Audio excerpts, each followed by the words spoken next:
evening, everyone. Thanks for being here. April 30th, 2024. My name is Mike Berry. I am the superintendent of SAU 39.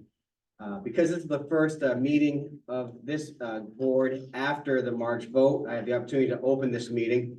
A couple things. We have a few board members online. Before we get too far into this, I want to make sure that it was an inconvenience for you guys to be here tonight in person, and that you guys are, alone and able to participate.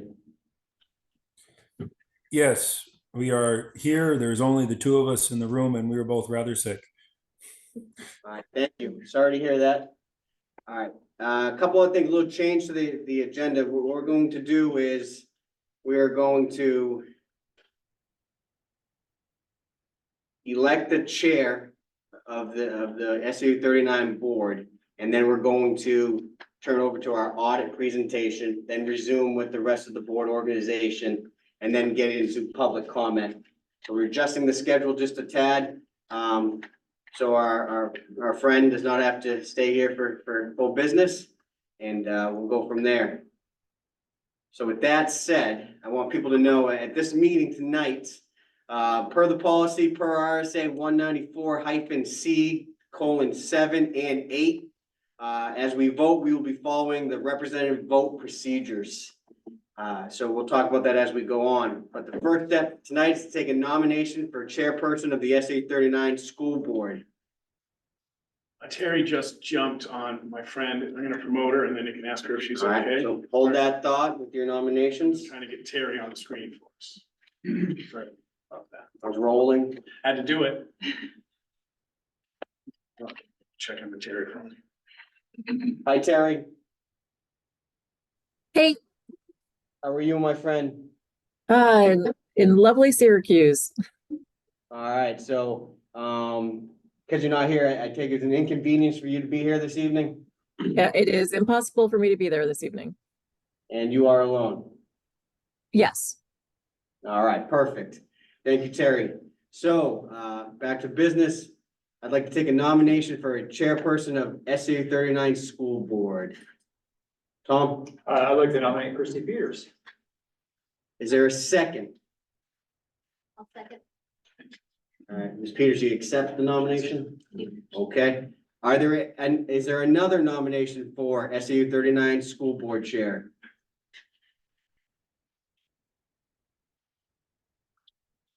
Not board chair, sorry. Bunch of critics, right? In the gallery. Any other nominations for the board chair this There evening? you go. You're humming now, baby. Yeah. Once, twice. All right. At this point, I don't see any other nominations, so, is there any discussions on this at this moment in time? Did you get a second? I did get a second. Perfect.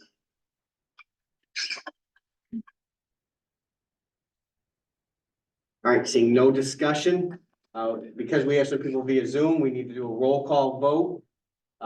So if we can start with Stokinger and Daniels, then go to Terry.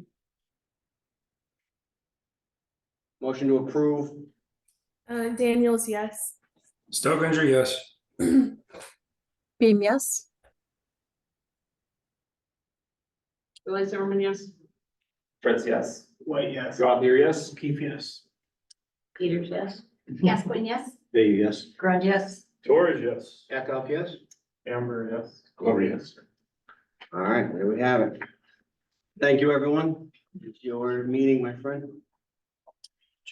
Thank you. So we're gonna, if the board will allow, take a departure from the agenda to allow the representative from Vashon to present our audit. Seeing no objection. Hey, everyone. Nice to see all of you again. Right, so it's for the SAU 39's audit for fiscal year ended 2023. As I've said in all the other meetings, the most important thing to the board, to the public, is the opinion on the financial statements, And for SAU 39, it received an unmodified opinion on both its governmental activities as well as its major fund financial statements. For the governmental activities, said with all the other ones, one of the things that you'll notice is that the district has a unrestricted deficit net position. And that is largely driven by two GASB standards, statement number 75 and statement number 68, where you're reporting the proportionate share of New Hampshire retirement system's unfunded liabilities within your financial statements. If you remove those liabilities, deferred outflows and deferred inflows of resources, you end up with roughly a unrestricted net position of about $145,000.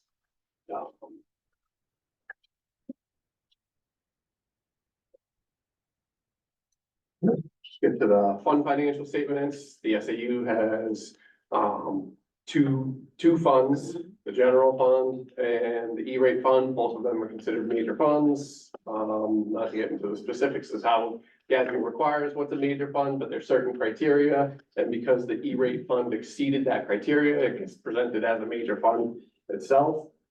For the SAU, it uses the E-rate fund to basically purchase technology equipment, and all the revenue stream coming in is largely from the reimbursements received from the various vendors that you do business with.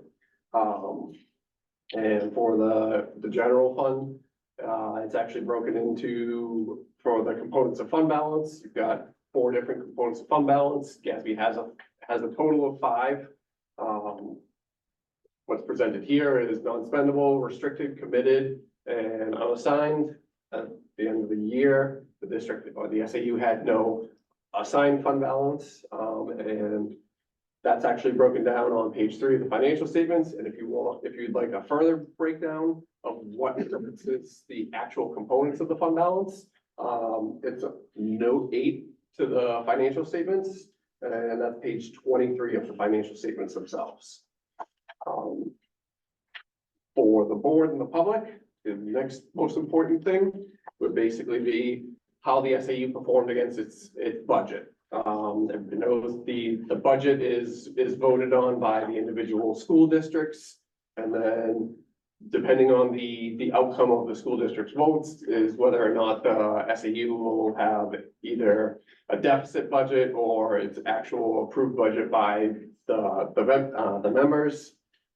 The largest portion of the actual revenue stream related to it is the assessments out to the member school districts. And the district, or the, I'm sorry, not district, the SAU had an overall adopted budget of roughly $2.9 million. And on a budgetary basis, it expended about $2,752,000, which ended up being about $160,500 underneath the adopted budget. And at the start, when the whole budgetary process is started, the SAU is basically projecting out what it's going to use for its fund balance in, I think when you guys start in this next fiscal year, the process in, I believe, your October meeting, you're essentially kind of projecting out what you're gonna have for a fund balance that's available to you to be used in FY25. So if you look at page 26, which is a budget and actual comparison, you'll see that the original and final budget had essentially a net change in fund balance of about $187,580, which means that your actual appropriations were in excess of your estimated revenues. And as part of that, that has been either what you use to reduce the assessments to the members or what you've designated to go towards your actual expenditures. Some of the new pronouncements that came in to play for the SAU for the current year is GASB's statement 96, which is subscription-based information technology arrangements. As part of that, any long-term agreement that has non-cancelable periods for your use of another entity's either IT infrastructure or their software, needs to be evaluated as to whether or not you have some sort of a long-term commitment, and that gets present valued. And through the process in the current year, going through with the SAU staff, we're able to determine that, I said it all the other meetings, Lisa Parker preaching from Gatsby, she preaches materiality and use that as your friend. We went through and evaluated any such of the agreements and determined that none of them were material. And kind of went with management, discussed that and said, they're not material. You don't have to record them in the financial statements. It doesn't materially mistake them. And management made the decision that, okay, if it doesn't materially mistake the financial statements, then, you know, we won't put them into the financial statements. And I can tell you that essentially for the ones that we've had to do, the net effect on an annual basis, pretty much immaterial everywhere, because the way that you're actually reducing the liability versus the way that you're amortizing the intangible right of use asset ends up with, you know, maybe a couple $1,000 change in your net position on an annual basis because of that. And the other one that's applicable to the current year would be, yeah, is Gatsby Statement 94, public-private partnerships. Explained it at some of the other board meetings that essentially you're, as a school district, this is, and the SAU, this is probably never going to be applicable to you. And mentioned, actually just went through one of the towns that I was talking about where they have that, the town has a town-owned infrastructure network as a result of a broadband bond. And because they convey the right to Consolidated Communications to be the sole provider of the internet in the town, that constitutes that level of the public-private partnership. And because the SAU would essentially have no infrastructure assets that it's going to allow somebody else to use in an exchange or exchange-like transaction, it's not going to be applicable to the SAU. As far as any internal control findings, we pleased to report, we didn't have any in the current year. The SAU is pretty much straightforward with consisting of the two funds, none of the complex requirements where we were talking before about Gatsby Statement 84 with the fiduciary activities and where the student activities would have to get rolled in. We have to report on the increases and decreases in them, whereas before they were just reported as assets and liabilities. Anybody have any specific questions? Here we go. And you know I can't. All right. So just real quick, not as familiar, I will admit, not as familiar with Gatsby as I am with Gap. So were there any proposed adjustments that management passed on? I thought you said no, but. No. Okay. So we didn't have anything that would lead us to believe that we would have had evaluated it as a pass adjusting journal entry. If there were any, that's actually a required communication to the board. So you would just. So it would be, Okay. you know, we issue the financial statements with our opinion attached to them. We issue an internal control letter that's regardless of whether or not there's internal control deficiencies, it's kind of our company's stance is that if there are no significant deficiencies or material weaknesses, we're going to communicate that to you in a written communication. And then the final portion is governance letter, and that kind of gives a higher level overview of the audit, any of the material estimates from management, which in this instance is just useful lives of depreciable capital assets. And then if there were any material adjusting journal entries or past adjusting journal entries, they would either be written directly into it, or if there are multiple of them, we would normally attach some level of here are the past adjusting journal entries, here are the adjusting journal entries that we had proposed. Okay. And you're not testing internal controls, you're just reviewing business processes, narratives? So we don't specifically test internal controls, but as part of our audit process, if we uncover something Yeah. that tells us that there is an internal control issue, we would communicate it to start with management and then go to the board in the form of communication. Okay. All right. And clean opinion, so. Yep. That's all I have. Thank you. Okay. Anyone else? Thank you so much. Great, thank you. That's a circuit, right? Is that the circuit? All four? Yeah, that's the circuit. Thank you very much. Appreciate it. Have a good night. Christine, I just wanted to thank the business office staff for Yes. their excellent work. Just to name them by name, they're behind the scenes, they don't get a lot of airtime and recognition, but Katie Hannon, our budget director, Lisa Shadroy, our accountant, who is a CPA and certified in fraud protection, so that's a very useful benefit. Lindsay Santana, who is our bookkeeper, Kim Fredette, who does our payroll, and Karen Sainsbury, who does accounts payable. So everyone, they all contribute greatly to the results of these excellent audits. So just want to give them a shout out. Yeah, it's a lot of work for them because when we come in to do the audit, we're auditing the SAU, Mont Vernon School District, South Eaton Cooperative School District, and Amherst School District. So we ask for a lot from them in a very short time frame. And they make it work for us. We greatly appreciate it. Thank you. Thank you. Thank you. All right, and so we'll continue on with our organizational meeting. Yeah, do you want me to project the PowerPoint? I think so, yeah.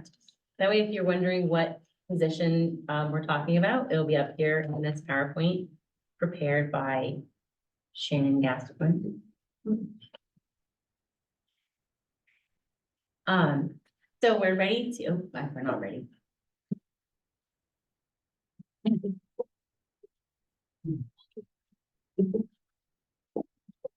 Bad. No, great job. All right, so we would like to start with the position of vice chair. You can see the description up there. Okay, we need to advance one. Maybe two.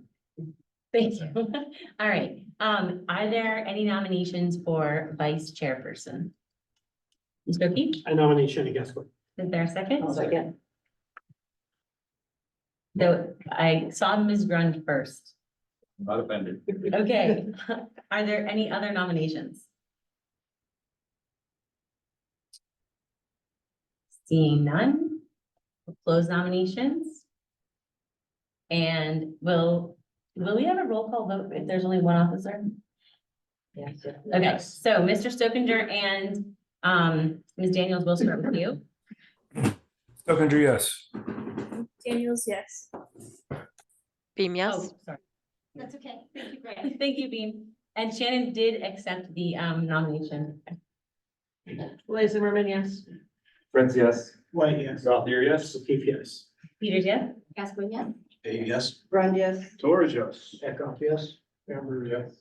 Glover, yes. Great, congratulations, Ms. Gaspin. And moving on to secretary, is there a nomination for secretary?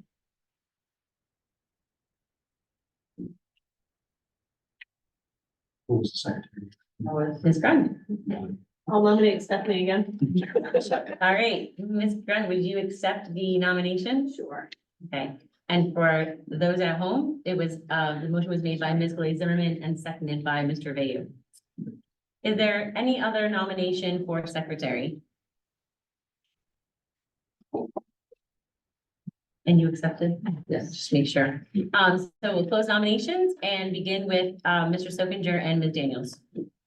Stokinger, yes. Daniels, yes. Beam, yes. Liz Zimmerman, yes. Friends, yes. White, yes. Gothier, yes. O'Keefe, yes. Peters, yes? Gascoigne, yes. Dave, yes. Grund, yes. Torres, yes. Eckhoff, yes. Amber, yes. Glover, yes. All right, congratulations, Ms. Grund. Moving along, we need two individuals to serve on the manifest. I'll do it again. All right, Ms. Grund has volunteered. Is there another? I'd be happy to keep doing it if no one else wants it. Ms. Beam. So Ms. Grund and Ms. Beam for the manifest. And some alternates. Okay, we would like some alternates for the manifest. I'm happy to be in. So Ms. Gaspin and Mr. Fritz will serve as alternates for the manifest. And there is a manifest training that business office is offering on May 9th, if anyone is interested. I'll send out invitations, feel free to decline, for folks who've been doing it for a while. It's a great idea. So manifest training on May 9th. Can I just ask a question? Amy, so alternates, though, we won't get it unless they're out of town or Correct. something comes up, right? Yep. So I don't need to. Yep. Okay, great, thank you. For RSEC. Is that one person? Okay, Yeah. so one person just, oh yeah, we can advance. And are you gonna vote on the manifest? We'd like to vote on that. Oh, you'd like to vote on that? Yeah. All right, let's vote on that. We'll begin with Mr. Stokinger and Ms. Daniels again. Wait, hold on, we didn't have a motion or second, what are we voting on? We're voting on, so the Yeah. first Thank you. position was the manifest. Yes, we're just on manifest. We're voting to, we can do it in one motion. If you want to make it, Mr. Fritz, the motion would be to, accept Ms. Grund and Ms. Beam, thank you, to serve in the manifest with Mr. Fritz and Ms. Gaspin as alternates. So moved. Okay, so motion made by Mr. Fritz. Is there a second? I'll second that. Thank you, Ms. Glazerman. Is there any discussion? Seeing none, now we'll start with you, Mr. Stokinger and Ms. Daniels. Stokinger, yes. Daniels, yes. Beam, yes. Zimmerman, yes. Fritz, yes. Wait, yes. Gothier, yes. Keith, yes. Peters, yes. Gascoigne, yes. Day, yes. Run, yes. Torres, yes. Eckhoff, yes. Amber, yes. Glover, yes. Congratulations. And thank you for the clarification, Mr. Chamberlain. So for RSEC, I've been serving on RSEC. Does it change? I don't know if I, do I represent Amherst or do I represent SAU? I honestly don't know. there was, I think, a change to that, if one of you wants to speak to that. It used to rotate to the school, different school districts. Yeah, Correct. it's on Every there. year. And Terry's been on for. Yeah, but Okay, so it used Used to to rotate. rotate between the districts of Souhegan and Amherst. Ms. Beam's been serving for quite a while and it seems willing to continue. But- Was, yes. well, Stephanie, we were on at the same time, so I thought that one of us Yeah, represented. Mount Vernon was off, and then I thought it was like two of our districts were always on and one rotated off. Is that how it was? Yeah. So Yeah, last year during my interim superintendency, it was Terry. yeah, it was, and it was supposed to be two districts And only Terry came last year. because they were. Who knows? And then this year, is it just been Terry coming? Yeah. Yeah. Right, so looking back, I look back in the history on the website, in 21-22, it was Stephanie and Terry. Mhm. And then the last 2 years, it's been Terry. Yeah, I think it's So- supposed to be a Mount Vernon rep. I think Mount Vernon is due if they want to fill it. It's a lot of fun. It is. It's a morning meeting monthly. Well, it Right. alternates between morning and afternoon, actually. Oh, thank Yeah. you, sorry. And I think it's not quite monthly. I think it's it rolls a little bit, yeah. So it's not a huge lift, you know, for people with their schedules. Does that have to be on site? Yes, Terry, there's no remote option. It would be lovely if there was a remote option. There's not. So first refusal to Mount Vernon. Yeah, I don't, no, can't do it from home. Yeah, I can't do it because of work either. I can do it. Oh, Ms. Dreckhoff? Yeah. Okay, so then Ms. Beam and Ms. Dreckhoff? Do we need a motion? Unless it could be a Souhegan rotation too.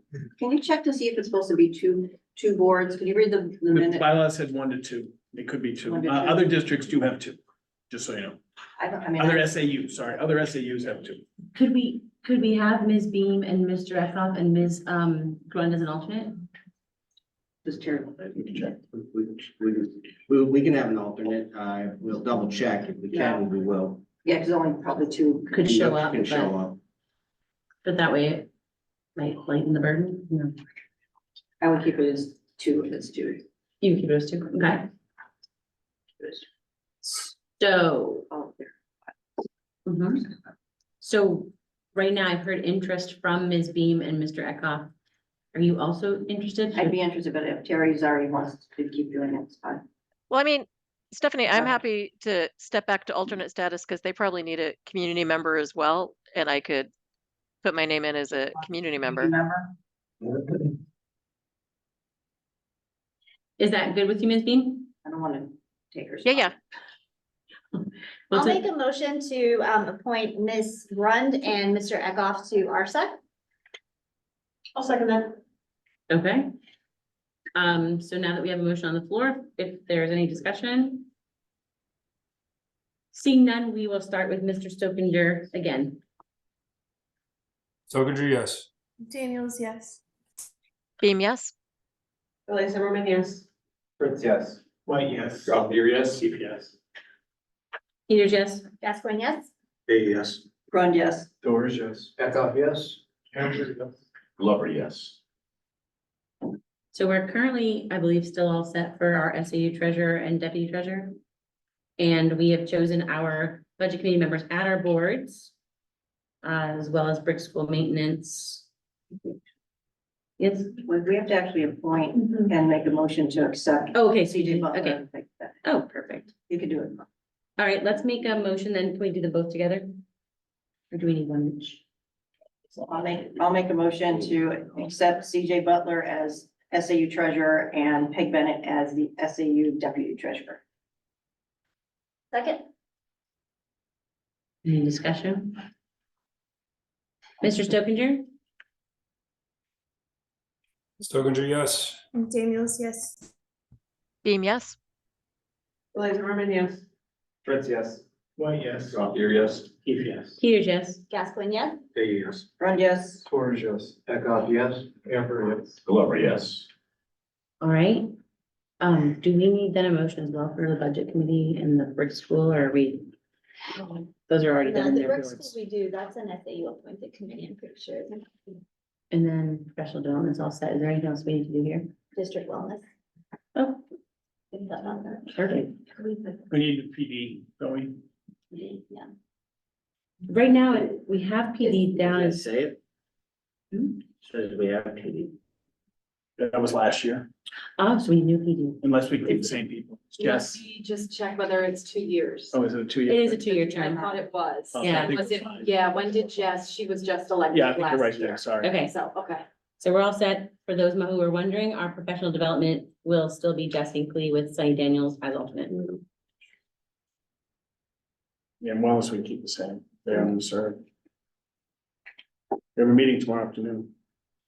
So, I'm sorry, can you say that a little louder? So we have, right now, it's Terry and John and Jess On district wellness. on the district wellness. If they would like to continue, that'd be great. I don't know if there's a terms in that policy.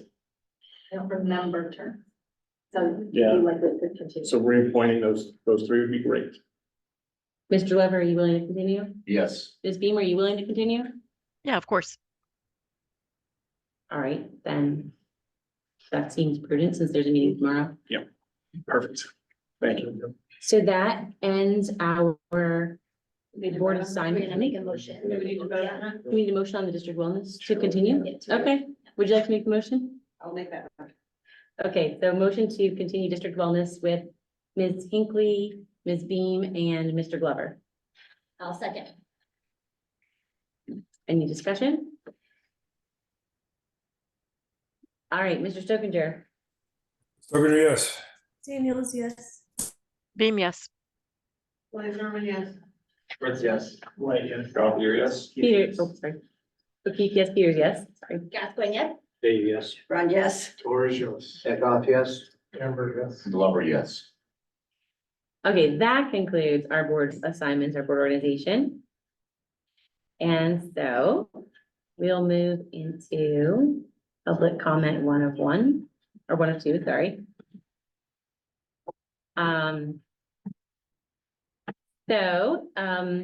For those of you here in person and online, if you would like to address the board, you'll move to the table in the center of the room. You don't have to turn on a mic because the owls are here. And state your name and town of residence. You'll have 3 minutes, and we have a long evening tonight, so we're gonna ask everyone to please stick to the 3 minutes.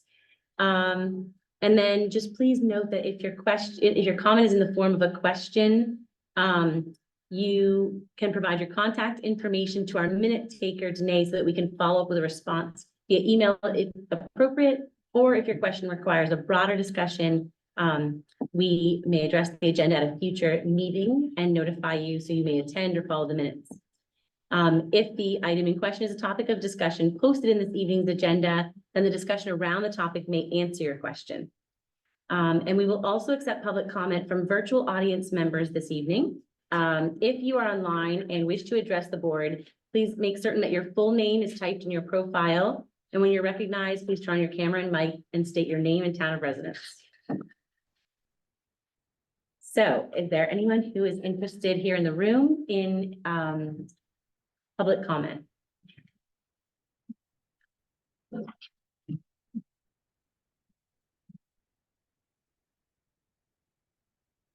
Hi, my name's Julie Smiley. I am from Amherst. And I just want to start with saying that I'm disappointed that the survey data was not provided to families on such an important topic that's been on the table now for what, I think 7 years. I've been back and forth speaking on this. The science overwhelmingly supports healthier start times.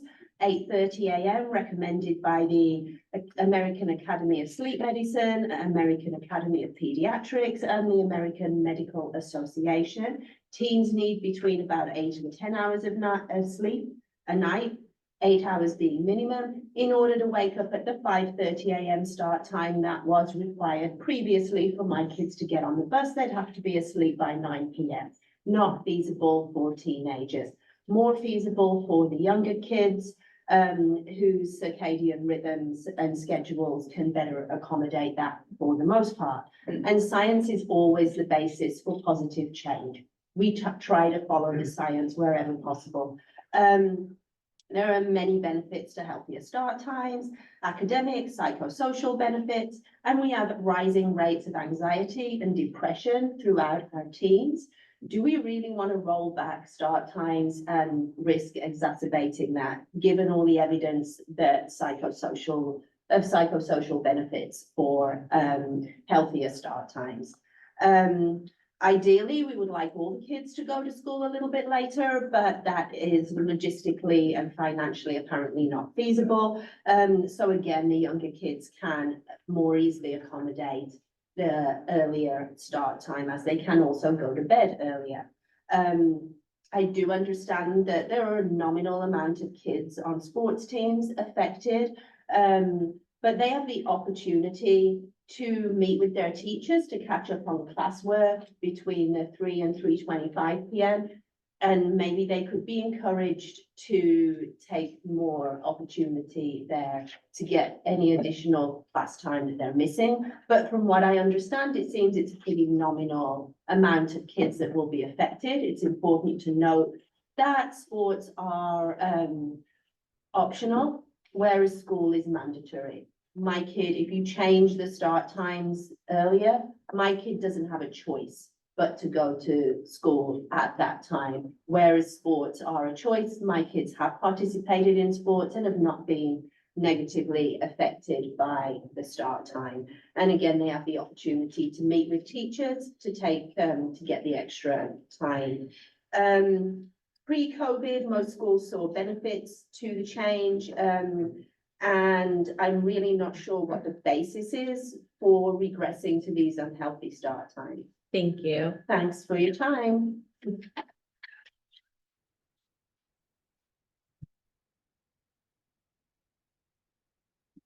Hey, everybody. I echo what my wife Julie is saying. I'm Seth Smiley from Amherst, Massachusetts, Holly Hill Drive. And ladies and gentlemen of the board, I agree that we should keep the start time the same. This is really about the greater good. And as she mentioned, sports are optional. You know, mental health is really important for our students. And there's evidence to suggest that the current start time for high school students whose circadian rhythm is later will benefit from having the start time staying the same. In addition, for my son, Benjamin, so I shouldn't say his name, but here I am saying his name. He's in a high school sport and he says he can barely wake up at 6:45 because he's not tired until after 10 o'clock. Setting it back an hour to make his situation much worse, and he's performed better in school since the start times are at 8:30. Later start times are associated with positive student engagement outcomes, reduced suspensions, higher course grades, especially for disadvantaged students. This is really about the greater good, and I strongly suggest that we keep the times the same. The evidence suggests, and actually the surveys suggest that the overwhelmingly number of families and students want to keep the start time the same. Thank you very much. Thank you.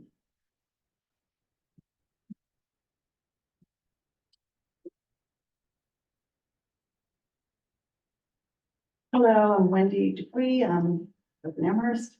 And I don't have much to say, just that our teenager is a great example of what the data shows, that kids can't fall asleep earlier at night, they can't get up earlier in the morning. You know, when our kids were little, we would have loved the earlier start time for the elementary schools because they were up at 5:30 and we're like killing time until it's time to go to school.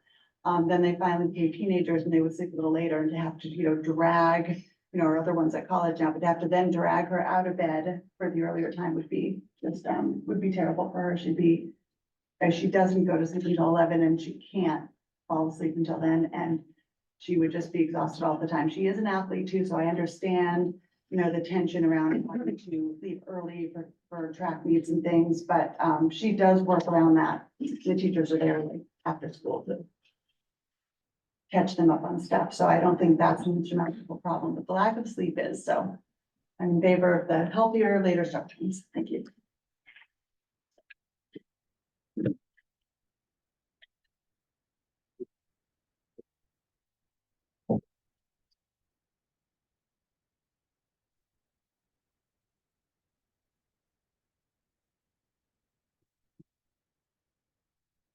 Elizabeth Kuzma, Amherst, New Hampshire.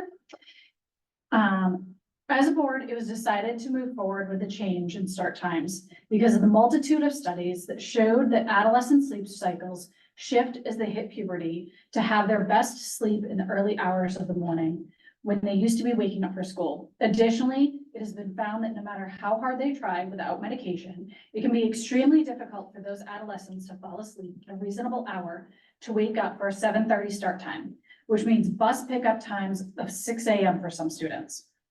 Earlier this year, it was stated by, I believe, Mrs. Goulet-Zimmerman, that as a board, you should look at every single solution that is possible before making this change. Yet, this is the first time since that statement that the topic has come up at the board. No one has looked hard about changing the length of the school day, going back to a days-based system, or even moving to a waterfall schedule at the high school so that sports kids aren't always missing the same classes over and over. There are many ways to solve these issues. For students that are frequently missing class time for sports, at the high school, they have 24 minutes after school every day to meet with teachers to find out what they have missed and how they may make up missed work and instruction. Lastly, I would like to quickly point out the failings of the data being presented to the board. The very valuable information needed to make such a huge decision was released to the public yesterday and only slyly in an update to the agenda packet. The survey results of students completely neglected half of our middle school students, the same students that have actually experienced both the earlier Vulcan start time and the later AMS time. I asked Mike Barry multiple questions over a month ago, and I didn't receive those answers until yesterday, which was also sent to the board at the same time. How can you as a board member really understand the results of this data with such short notice? Never mind the community members that will be even more heavily impacted than most of you with whatever decision is made. But even with that short notice, it is clear in the survey results that families and students want the start times to stay as is. Please allow the current healthier start times to stay in place. Make tweaks to the current system to make it better rather than undoing the benefits students have already been made with these healthier start times. Thank you.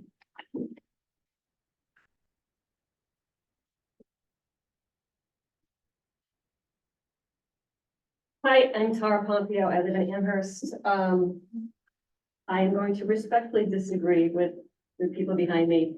And I want to thank you all for opening this discussion up again, and putting it on the agenda tonight. I want to thank Dana for her thoughtful comments in the executive summary. When the previous superintendent implemented this change to the start times, he was forced to chop off 25 to 30 minutes from the daily schedule and the end of the high school day.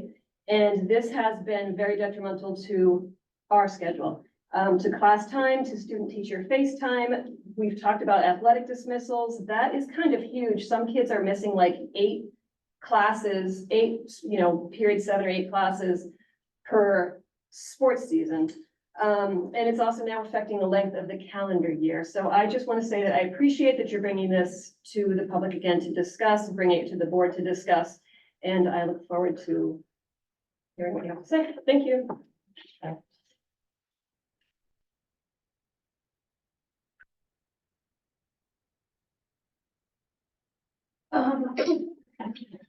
I'm Kuzma, Amherst, New Hampshire. I'm from Amherst, New Hampshire. I'm giving a statement tonight because as a 6th grader at the school that I go to, they thought it was not valid to survey the 5th and 6th graders on the start times. And I wanted a chance to share my thoughts. In my opinion, the start time should stay exactly how they are right now, because speaking from someone who's done both later and earlier start times in elementary school, I couldn't imagine waking up early enough to make the old start time for middle school and high school, which is even earlier than Wilkins starts now. For younger students, it doesn't matter as much how early you wake up because you can just send them to bed sooner.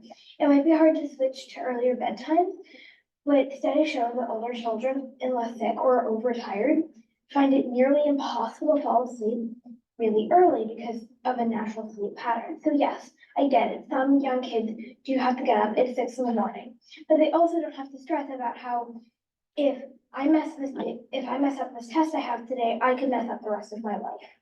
Plus middle school and high schoolers have some sports that get out at 9. So they, or other things like that. So then they have to do their homework, and by the time they fall asleep, on good nights it could be 9:45, but other times it can be 10 or even 10:30 for 5th and 6th graders. By 7th and 8th grade can fall asleep closer to 11. Then having to wake up before 6 to go to school can be horrendous for their mental and physical health. Studies also show that the less sleep you get, the less information you absorb that day, and being younger, school work is not as time consuming or demanding. So in my opinion, it's more reasonable to keep the start times the way they are right now. Thank you. Thank you.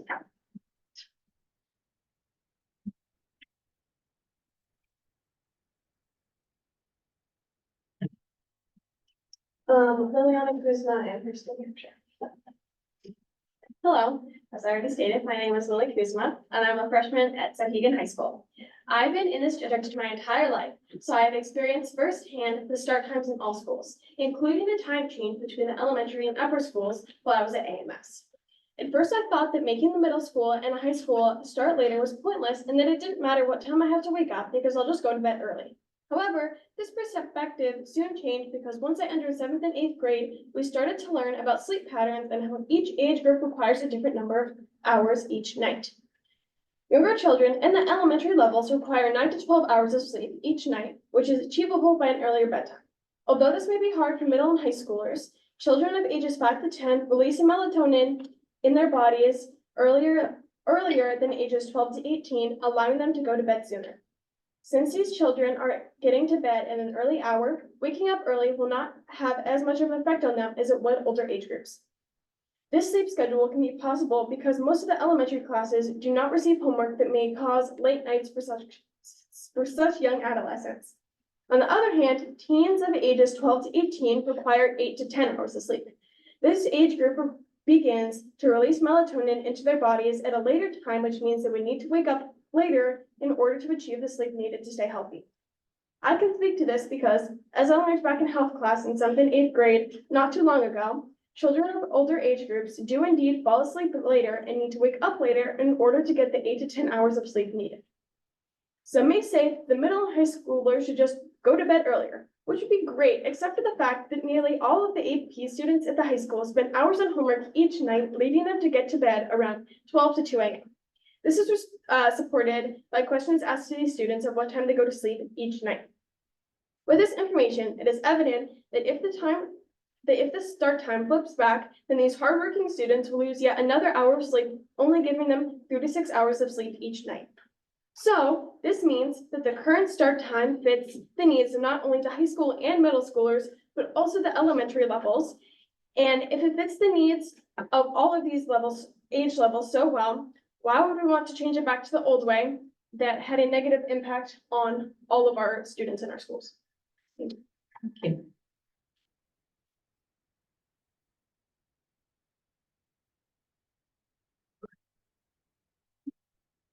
Anyone else in this room? And do you have any online, Mr. Caitlin? We have online, but no one with their hand raised. All right, at this time, we will close the first public comment, and there will be another opportunity for the public to address the board later in the evening. Yeah. So if I just may quickly comment, it's awesome to get public participation and parents and stuff, but it's especially awesome to get kids to participate, or students, and hearing your voices in these public forums. And it is kind of scary getting in front of big groups like this, especially sharing your viewpoints like that. But I just want to say thank you to them and coming forward. And I would concur, thank you for coming. So we'll move along to our consent agenda. And I'm just going to call them out one by one to see if there's any that you would like to have pulled off. Beginning with item number 1, unanticipated revenue of $500. Number 2, budget transfer. Number 3, another budget transfer. I'm going to pull BBBH, so we'll talk about that in just a minute. Number 5, policy EBB. Number 6, policy GBCB. Sorry, GBCD, a little small on my screen. Number 7, the September 22nd, 2022 draft minutes. Ms. Grund would like to pull those. Okay, Mr. Glover. And number 8, February 19th, 2024 meeting minutes, draft minutes. All right, so let's go ahead and have a motion to receive numbers 1, 2, 3, 5, 6, and 8. And then we will have further discussion on the 2 remaining items. Make the motion. Ms. Grund makes the motion. Second. And Mr. Eckhoff seconds. Is there any discussion? All right, Mr. Stokinger, we'll begin with you. Stokinger, yes. Daniels, yes. Beam, yes. Zimmerman, yes. Fritz, yes. White, yes. Crossier, yes. O'Keefe, yes. Peters, yes. Gascoigne, yes. Dave, yes. Run, yes. Storage, yes. Eckhoff, yes. Amber, yes. Glover, yes. Okay, so motion passes. For item number 4, policy BBBH, that is the policy that, hold up, that covers organization and operation of the SAU Joint Board. And there was just one little item that Mr. Berry brought to my attention. Letter E, additional weighted voting rights when called. The statutes don't seem to allow for that when called, So it does. oh, it does. That's changed. The statute has changed. So do we need to do anything with it? So we spent a lot of time, we would like to pull it. We would like to pull this policy, bring it back to the policy committee. Because one of the things that's unclear in the policy is ADMR or ADM. What's the other one? A. And so, because right now, it does not designate which ADMR to follow. And so going through the 2 statutes, 7 and 8, we believe we followed up with Barrett, Christina today. And there is a process to call it, and we have now correctly developed a spreadsheet which accounts for both scenarios. But would love to go through the policy committee with all this, making sure we have adjusted for the abstain, right? That was one of the things, to make sure the abstain The people who remain here still get the full weight of all of the three vote, you remember? But we do have to designate which 8 AM are and go through the whole weighted piece would be wonderful with the board, make sure they are. Mr. Fritz? Okay, I'll defer if you want to go first. Okay, so it's not out of order, because I think we're just her topics, but, on the weighted voting issue, right? So I think this is covered under RSA 194C8. You say Yes. 8, you mean? Yes, Yeah. okay. And 7 is representation and 8 is the weighted vote. Okay.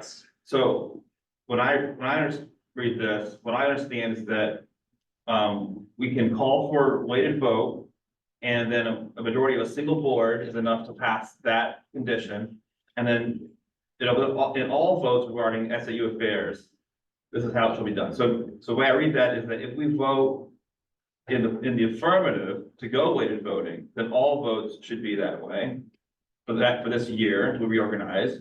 And if we vote in the negative, then no vote should be in the weighted condition. It should be an representation. So I just want to make sure that I don't want to be on a board where we're changing how votes are weighted depending on one issue or another. So I have my preference on whether we're weighted or not, but I want to establish that we are going to be consistent throughout our year. Thank you. I think referring to legal counsel about that was not the advice that the vote for that was for for that year. I'm not saying it's not true, but I think getting some legal counsel about that would be valid. Because So it's send that back, when you go to the policy committee, that would be a good chance to do that as well, maybe. Yes, Thanks. perfect. So can I make a suggestion? Because the change and the reason it's before us is because sometime early on, maybe a year ago, there were a bunch of people who abstained. And so the end result was that there's no way to accommodate kind of for that, and you end up with this weird vote. So the only change that policy committee has made thus far to this is this asterisk saying that when you're trying to determine who gets what vote, for each board, under D, is that if a member abstains, and for the purpose of the above calculation, that's just that one calculation, they shall not be considered a member in attendance.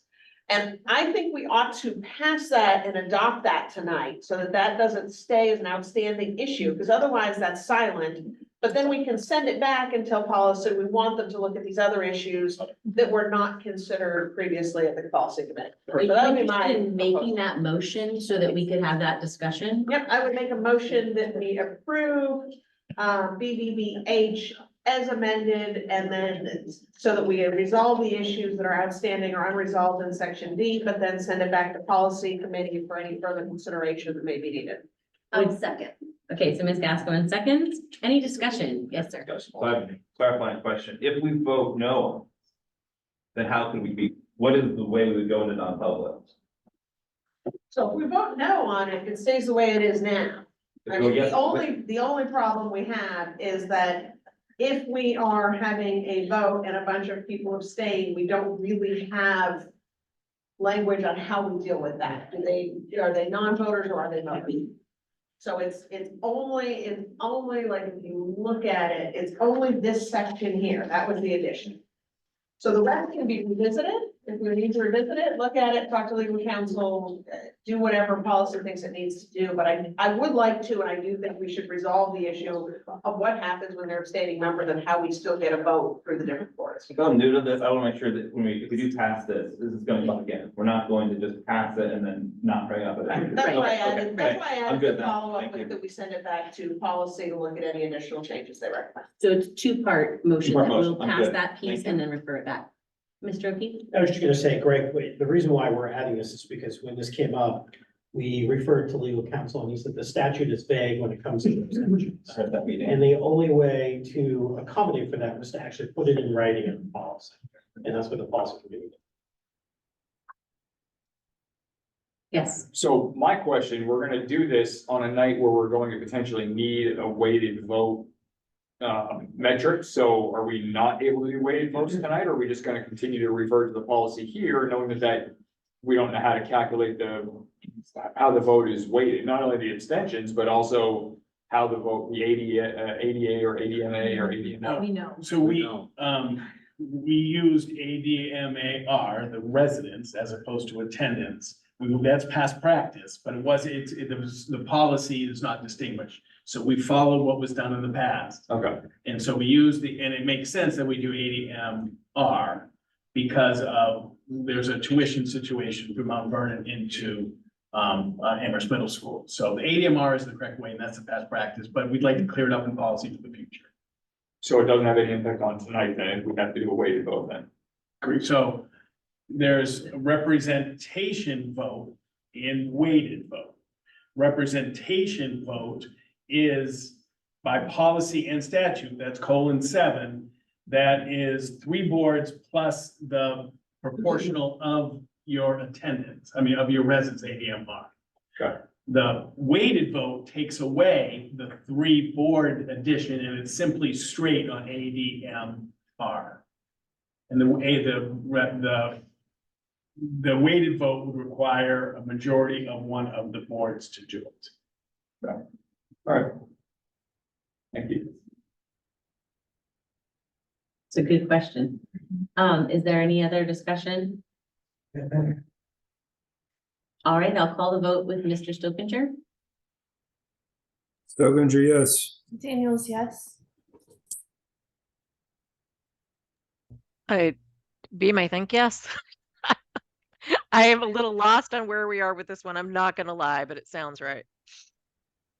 Julie Zimmerman, yes. Fred's, yeah. White, yes. Gother, yes. O'Keefe, yes. Peters, yes. Gascoigne, yes. Hey, yes. Run, yes. Torres, yes. Eckhoff, yes. What's that motion? Glover, yes. The motion on the floor was to pass that change in the wording about the abstentions and then refer it back to policy committee to check on the other section. I assume that. Okay. And then we also pulled off the consent agenda, some meeting minutes. Ms. Brund, you made that request? Yes, the September 22nd, that was that meeting at Wilkins where it was really hard with the audio, and so we're kind of recreating the minutes from that. I'm requesting that Mr. Bayou's presentation be inputted into the minutes where it says, I think it's line 262, Mrs. Grun's notes, she has a SHS utilization report. That was Dan's presentation. If we can put that in for the verbiage, since the verbiage is hard to recreate, that would at least give a representation of that presentation. So Dan, can you send that to us? Within that? Okay, we'll find it for you. So we're gonna append that to like the end of the meeting? Yeah. Make a note, see Yeah. below, appendix or something. I'm sure you said, I know you sent it. All right, so that's one. Mr. Glover, did you also have a question about that? I did. That presentation sparked quite a rich conversation that is not represented. As I tried to kind of recreate that in my mind, it's roughly from like the 3 hour mark. I'd like to let Danae maybe have another crack at it, maybe with some guidance, some notes, to capture the spirit and essence of that conversation. Yes. That seems awfully vague. I mean, could you either recommend language or give a summary? I do not have enough time to go line by line, and I have to do my own translation. Okay, so I can tell you that it's from around hour 2 mark. I mean,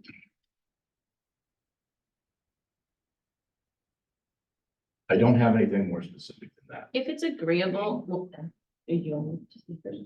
Oh, yeah, I mean, I was just gonna say, I've tried to go back and watch that meeting and it's very difficult to hear. I was in attendance at that meeting and I agree with you, Mr. Glover, that there was a lot of conversation, there was a lot of public comment. But I think the best thing that we can do at this point with what we have is stick with what our policy requires the contents of the minutes to be. And I feel like that's been done to the best of the ability, given the state of the recording. I don't know how Danae can go back and recreate those minutes off of that recording. I think that's a very difficult task to ask someone to do at this point. Well, I was able to hear, it's you have to focus, and you have to turn up the volume, and you have to have headphones on. And, I just did not have the wherewithal and week to do my own translation, which I'm happy to do and provide to Danae, to not task her with that effort.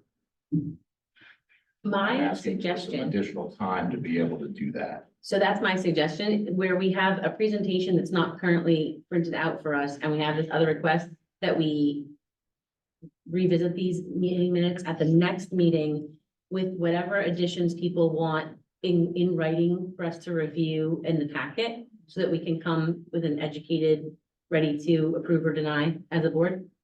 I would appreciate that.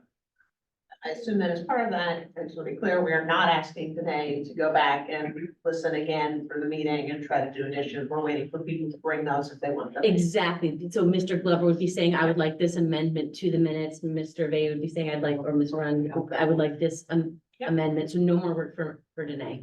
Yep. Did Mr. Chris, did you have something? Nope, I covered it. Thank you. So I think we probably need a motion to defer that to next month. Nope, no motion. All right, then we will just defer them. So if someone can make note that we will revisit those next time. So that is the end of the consent agenda. We had reports received. Any comment on the reports received? Then we will move along to Superintendent Barry's report. We approved the rest of the consent, right? Yes, we already did. All right, thank you very much. Within the packet, people, a lengthy packet, one of the items was the superintendent report this month, and outlined, a couple of the goals under the framework of progress, a little update on leadership, some of the topics that we're working on as we wrap up the 23-24 school year and get into 24-25. You're gonna see us talk a little bit about our continue, work towards narrowing energies, are working with building administration to do that. We're gonna embark on some work around staff and student absence, chronic absenteeism. We're gonna look on the screen time and cell phone use throughout SAU 39. So you can see that within the leadership development as we kind of forecast out into the spring to the summer, as we get ready for summer retreats and envisioning sessions. And so you have an opportunity to see that in there. We talked a little bit about kind of like a day in the life of the superintendent. We talk quite often about the complexities of SAU 39, and it's real. We talk all the time. We could work all day. There's 4 people here at this table who could work all day. And everyone's very polite when they say, hey, I don't want to bother you, or I don't want to take up more of your time, or I have this. But I do think people to move where we want to go, this quest to narrow energies and to make the thing is something that all administrators should, work towards in the district. All board members should work towards that. And you're going to hear us kind of talking about that. And as we kind of work, we want you guys to know that, that we feel that we are moving the needle, we are moving forward, we are having worthy conversations. But when you have an SAU with 3 districts, with 3 boards that are very different communities, it is time consuming, and that's how I describe it. And so I wanted you guys to get a little taste of it, and some of the stuff is heavy. And so it's outlined there, and I'm happy to chat, during the week or anyone, at any time about this. But it is a reality, and you hear me talking quite a bit. We want SAU 39 to run in a manner that is sustainable for administrators, sustainable for board members, sustainable for staff members, right? And it results in a good, solid experience for students and families. But it is a time-consuming thing, and we just wanted to kind of highlight that for you guys to kind of get into. And so you got a little section there. I talked a little bit about the superintendent's goals that we worked for, and as I can say, as we're in April of this school year, we've done work around all of them, and I'm very pleased with the effort of the people at the SAU, the people to my right, to the people who work on the second floor with us throughout the student service department. We are kind of moving forward in this area and super pleased about that. And then staffing.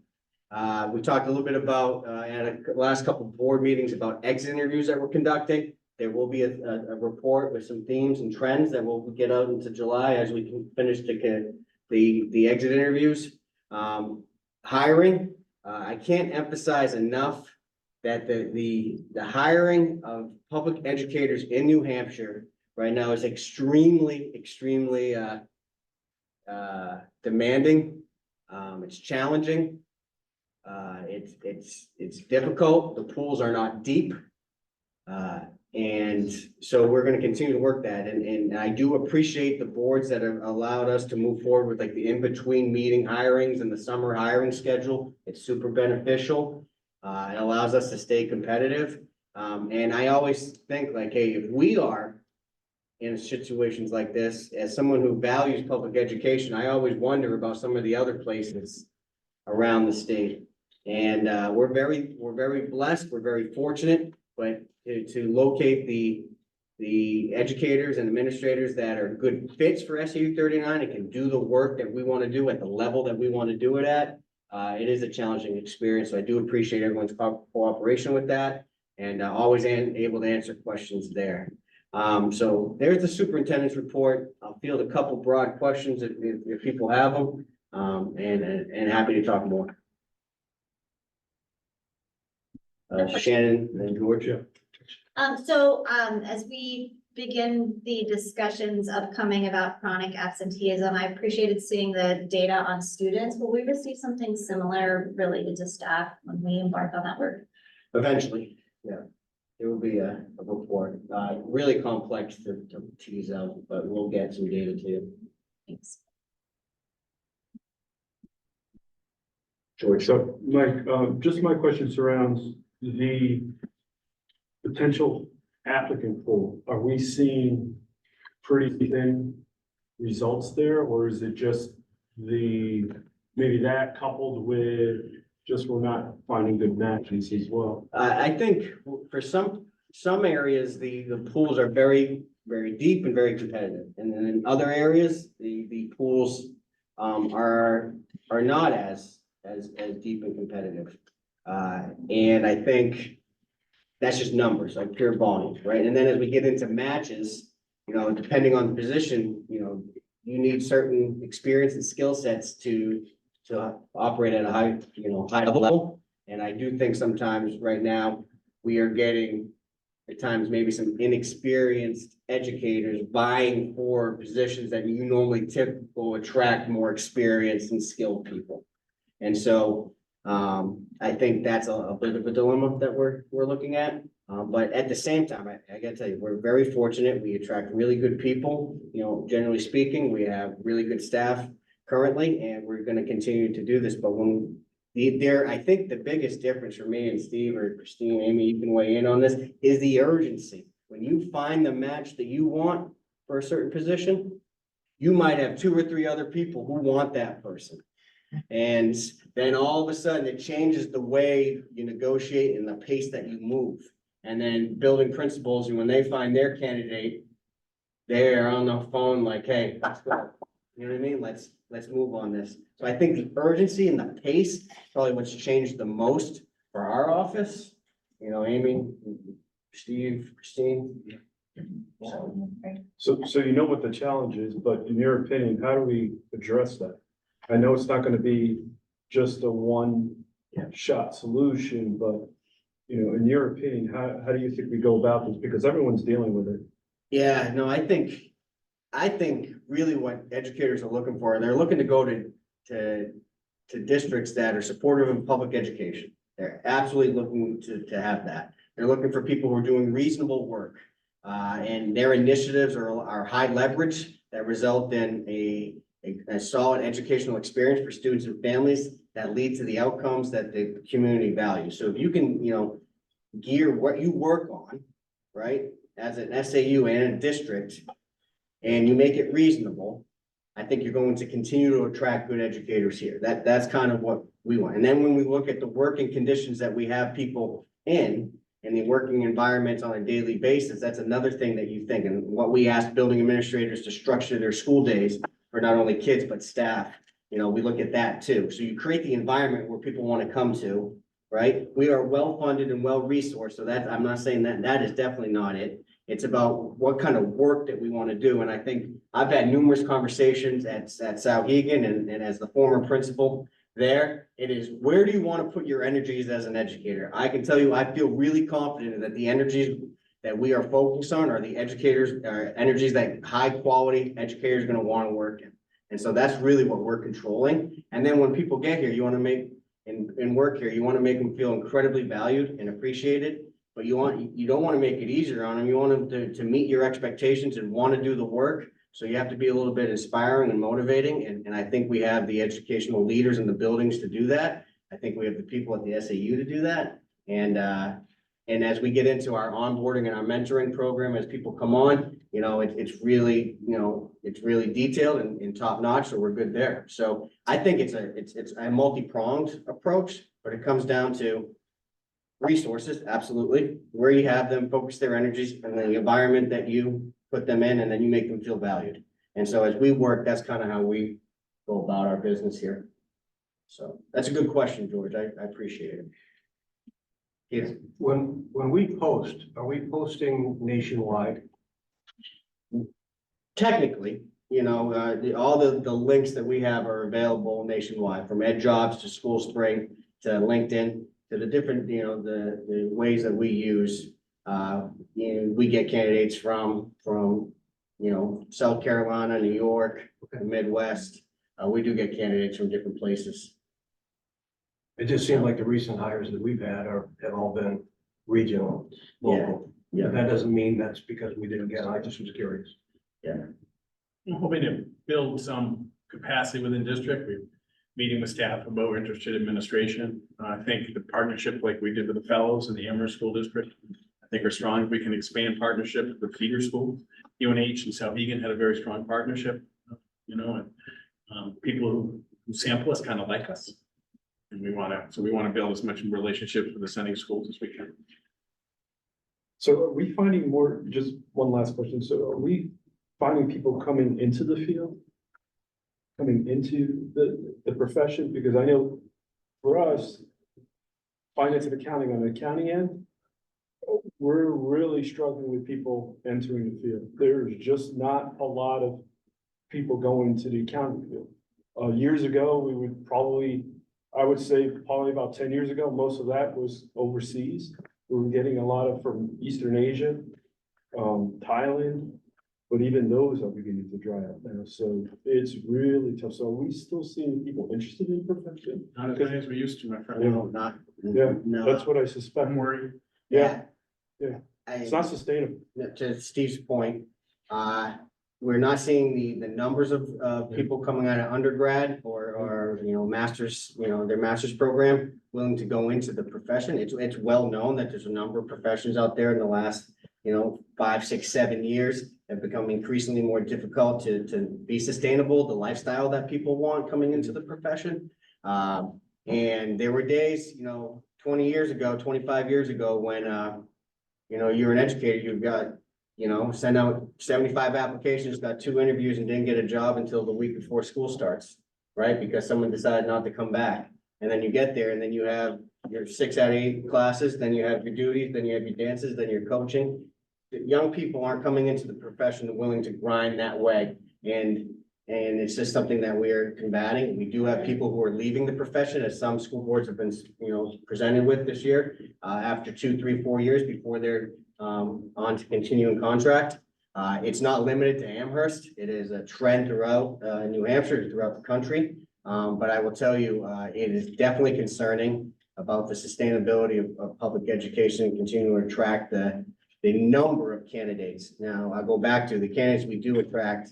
We have high quality educators in SAU 39. We're very lucky, you know, and I think this is a trend that just, as we're feeling some of the challenges, we worry about other places as well, right? And so, you know, and Amina could speak to it as she goes to different, you know, job fairs and opportunities and online stuff. It's just not, the volume's not there.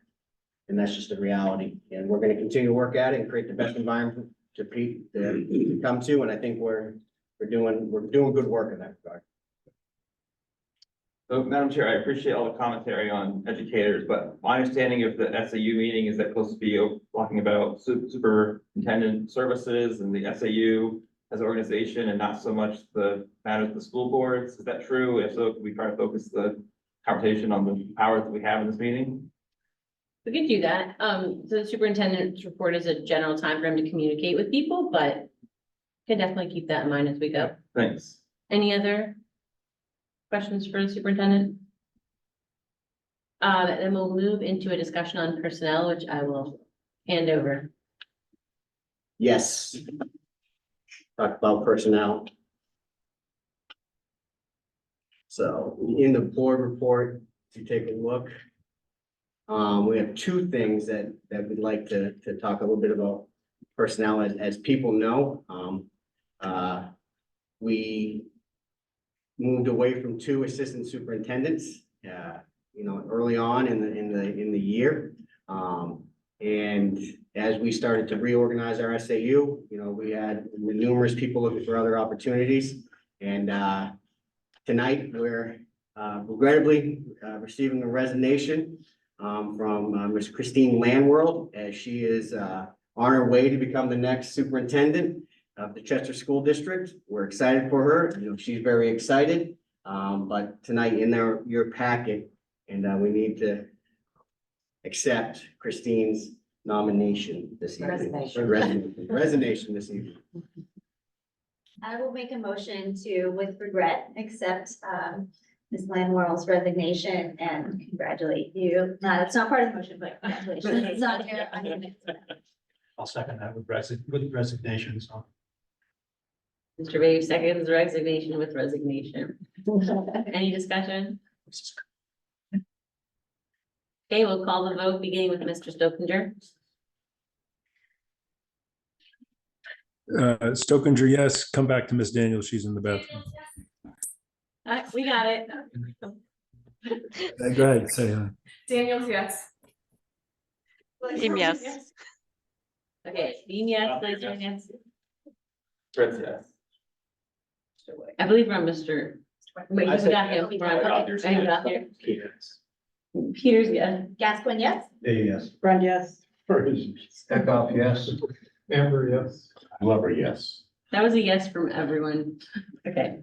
All right. Any other discussion on personnel? Yeah, and so probably 7-10 days ago, this board received some information about appointing, accepting the nomination of Elizabeth Cannon as the next Director of Curriculum and Accountability. I was hoping to get a nomination and affirm this evening. So the motion to accept the nomination of Elizabeth Cannon. I'll make that motion.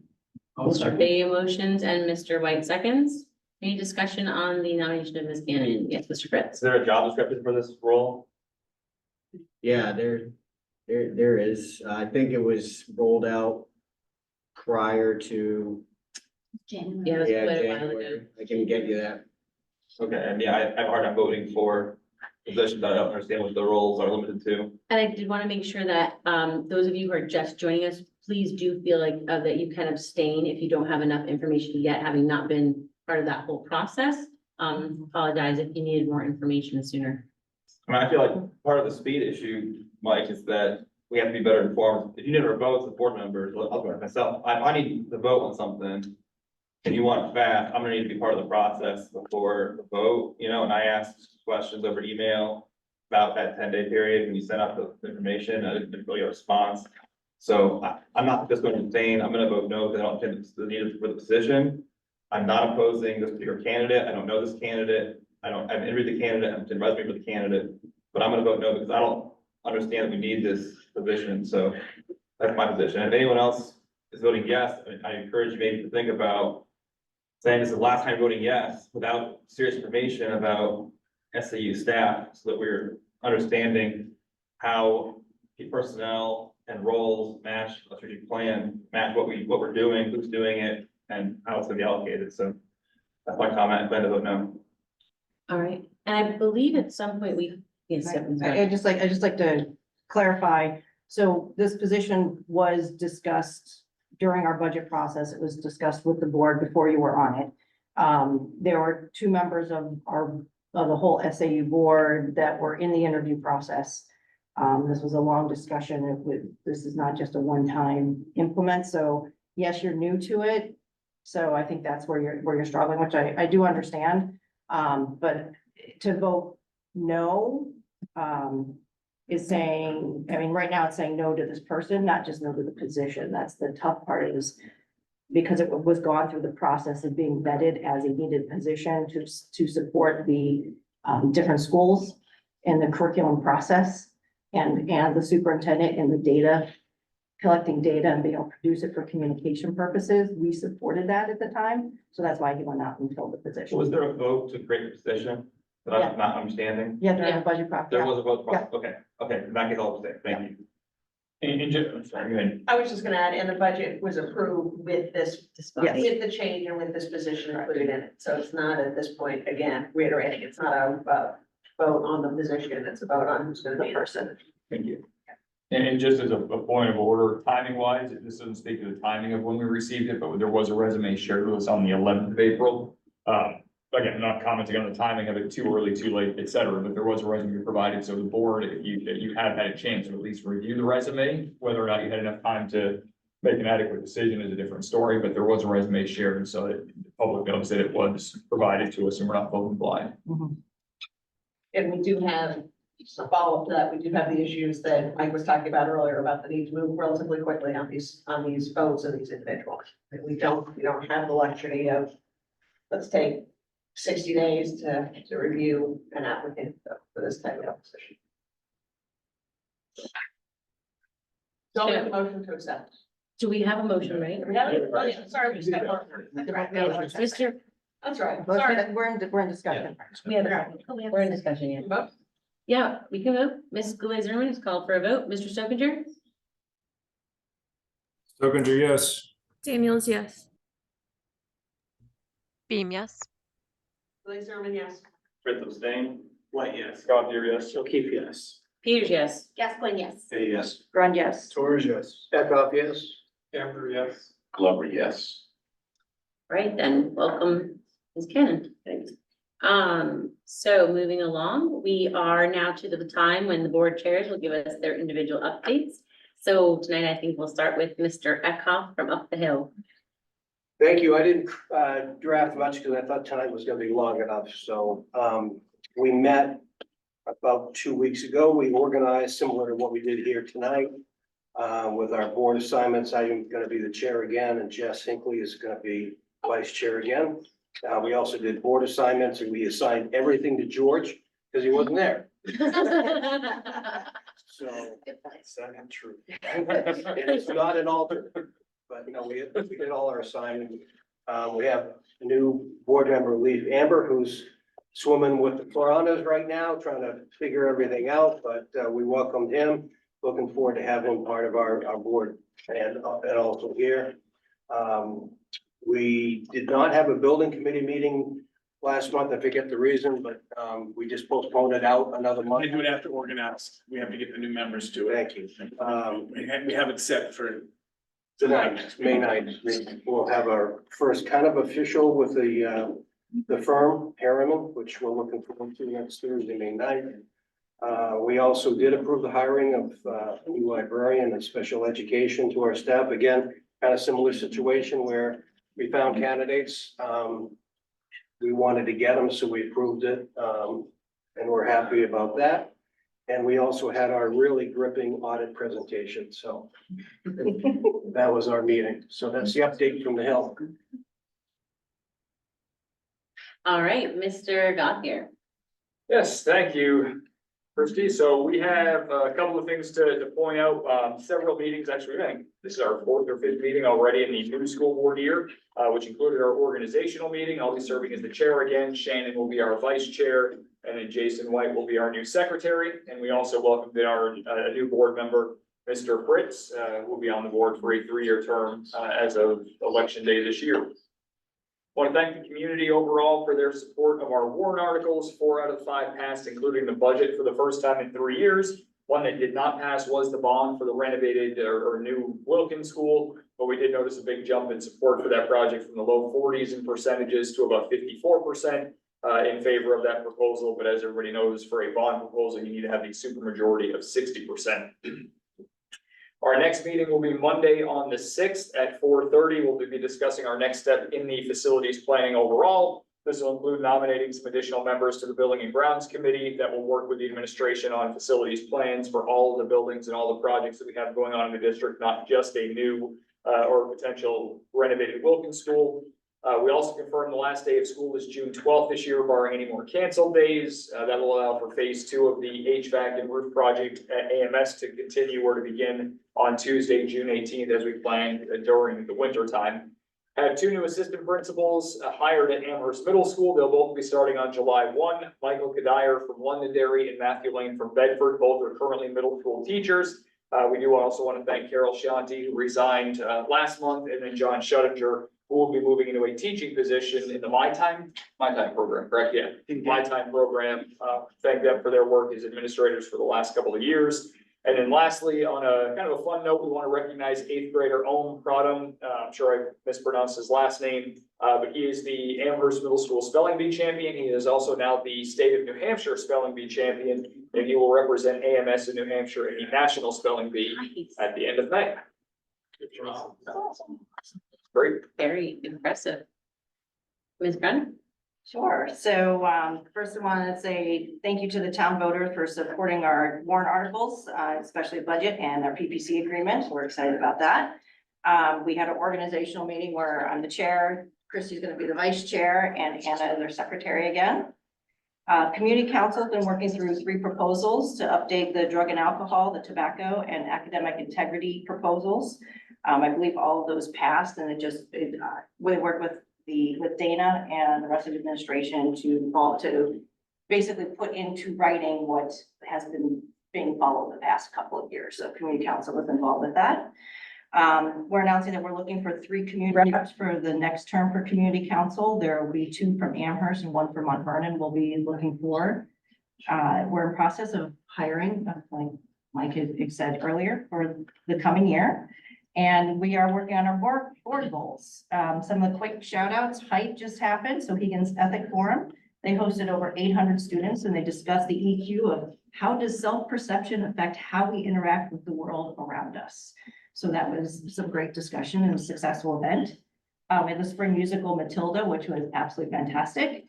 The SAU Art Show was at the library in May, so something to go see. I believe opens up this weekend, so that'll be good. We had Performing Arts Showcase, but we have Jazz Night this Friday here at the high school, starting at 7 o'clock.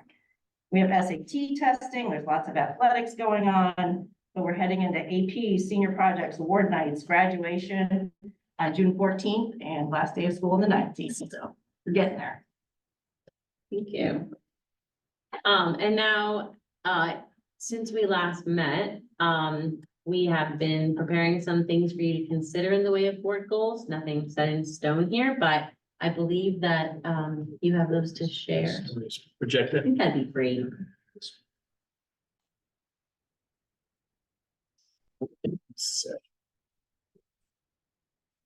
Again, this is just a little bit of something to start the conversation.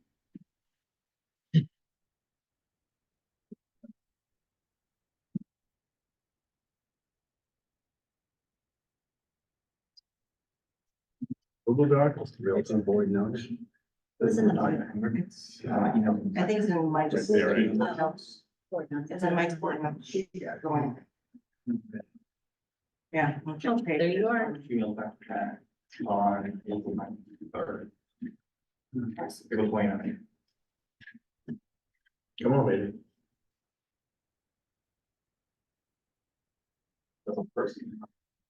Or if people have laptops, they can pull them up on their laptops. Is that it? In board notes. Is that the right one? Yep, that's it. I'm just gonna share it with Zoom. Sorry about that. Sorry, I did not warn Mr. Chamberlain that was going to be warranted. I need to take an effort for the team. I did. Yeah, so thank you. I didn't warn you. All right, and so when we were looking at some ideas for board goals, we looked at the framework for progress. So we would like to have this body support and guide the superintendent in executing the framework for progress across districts. We just noted the 6 framework goals and linked to the framework for progress if you somehow have missed that up to this point. So our goals for the district are to improve literacy, improve mathematics, expand and improve the use of instructional time, support the continued improvement of instructional practices, build and strengthen partnerships, and improve facilities. Another goal would be to act on the superintendent's nominations for SAU professional staff. That's one of our purposes. So we would receive hiring plans and processes in advance, and board members prepare by reviewing nominations and supporting materials in advance. You'd like to do the next thing? Sure, yeah, and I just want to point out, this draft is really, we looked at policy BBBH, which was referenced earlier. There's really only 4 powers and duties of this body, right? Elect when necessary a superintendent, act on the nominations for professional staff, fix the salaries, and adopt a budget. So the goals are built specifically around that. So with that first goal of supporting the superintendent, so our job was to hire him, and now we're just trying to support him in the framework for progress. How that's executed, improve literacy, for example, each of the districts and district boards will be developing specific goals to their districts and metrics for those. So I just kind of wanted to, that's the idea there. Again, this is all draft just to get the conversation flowing. So bullet 2, again, that's straight from the policy, 2 bullets as to how we can execute on that.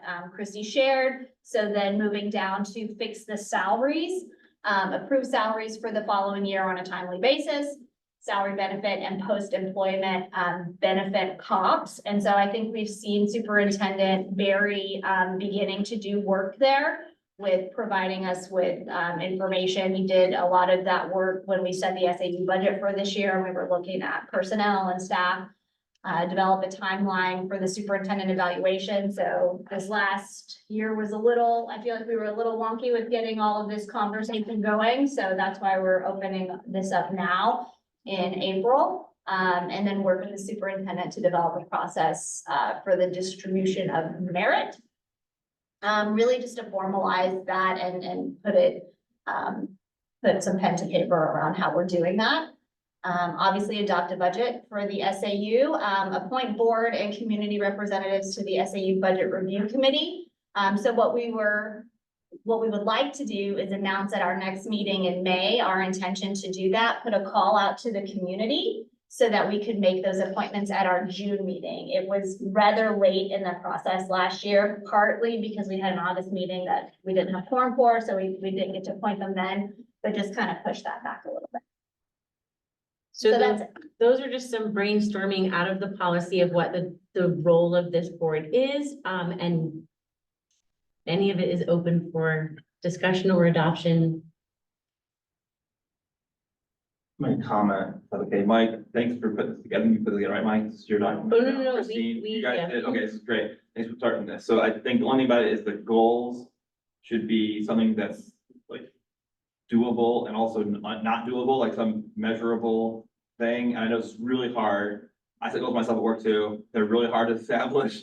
And then, but you should be able to measure if you did it or not. How do you know if you achieve increased literacy? How do you know if you increase, these things? Yeah, How I do you agree. measure? I think that that's a really broad goal, which is why I wanted to point out that that's specific to the districts, and we'll need to hash some of Okay, that so it's out. not a goal at SAU that we shouldn't have it on here, right? But then any goal, any goals you have should be measurable to say, you know what, we went above and beyond this one and we missed on this one. And so here's where we put resources next year. Like, it shouldn't just be like, hey, we want to increase literacy, for example, and then say, hey, this kid can read better than last year. Like there should be some actual predetermined standards so that we know after the fact if we hit it or not. That's just generally true of goals. When you look at the 3 lower ones, so not the first one, but the other 3, would you adjust the bullet points underneath that were sort of the metrics? No, because if you pass the hours or not, maybe you want to put a timely basis, maybe you want to define that. I mean, I don't know.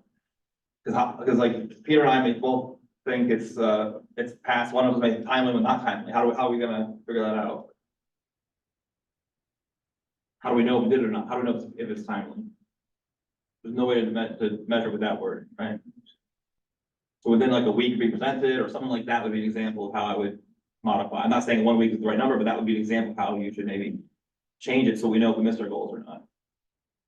But it might be Otherwise, it's reasonable. compliance with the RSA, so nothing actually here that's specific to goal. No, what we're trying to do is figure out how can we make our goals, right, to get Right, to no, the that's a RSA. great starting point. I'm saying, I think if you're gonna have goals, they should be hittable, otherwise just follow the RSA, but we don't need to adopt this at all. And I'm not saying I wanna do it tonight, But just we need- pointing out goals we measure. So one thing that many of us have noted over time is that we get in the weeds with the goals and we end up having none. So we don't necessarily have to do it tonight, and I'm okay if now we all kind of talked about the rationale for where we were going with this. If we want to say, okay, we had our discussion, let's all chew on this, but come back like with real things like we'd be ready to vote for next month. Is that reasonable to everybody? Have we shared this with all of you? Yeah. Okay, so if you've all seen it, then I'm tasking you with the job of continuing to dig into it, maybe work out some of that specific wording. Any other discussion on that idea? I sent you back my comments, that I think you have those to share with the rest of the committee. You sent them to me personally? Yeah, but I can resend it. Oh, yes, you did. But the only comment I'll make tonight is I don't like the fix the salaries line and the way that's worded. Because it simply implies that they're wrong.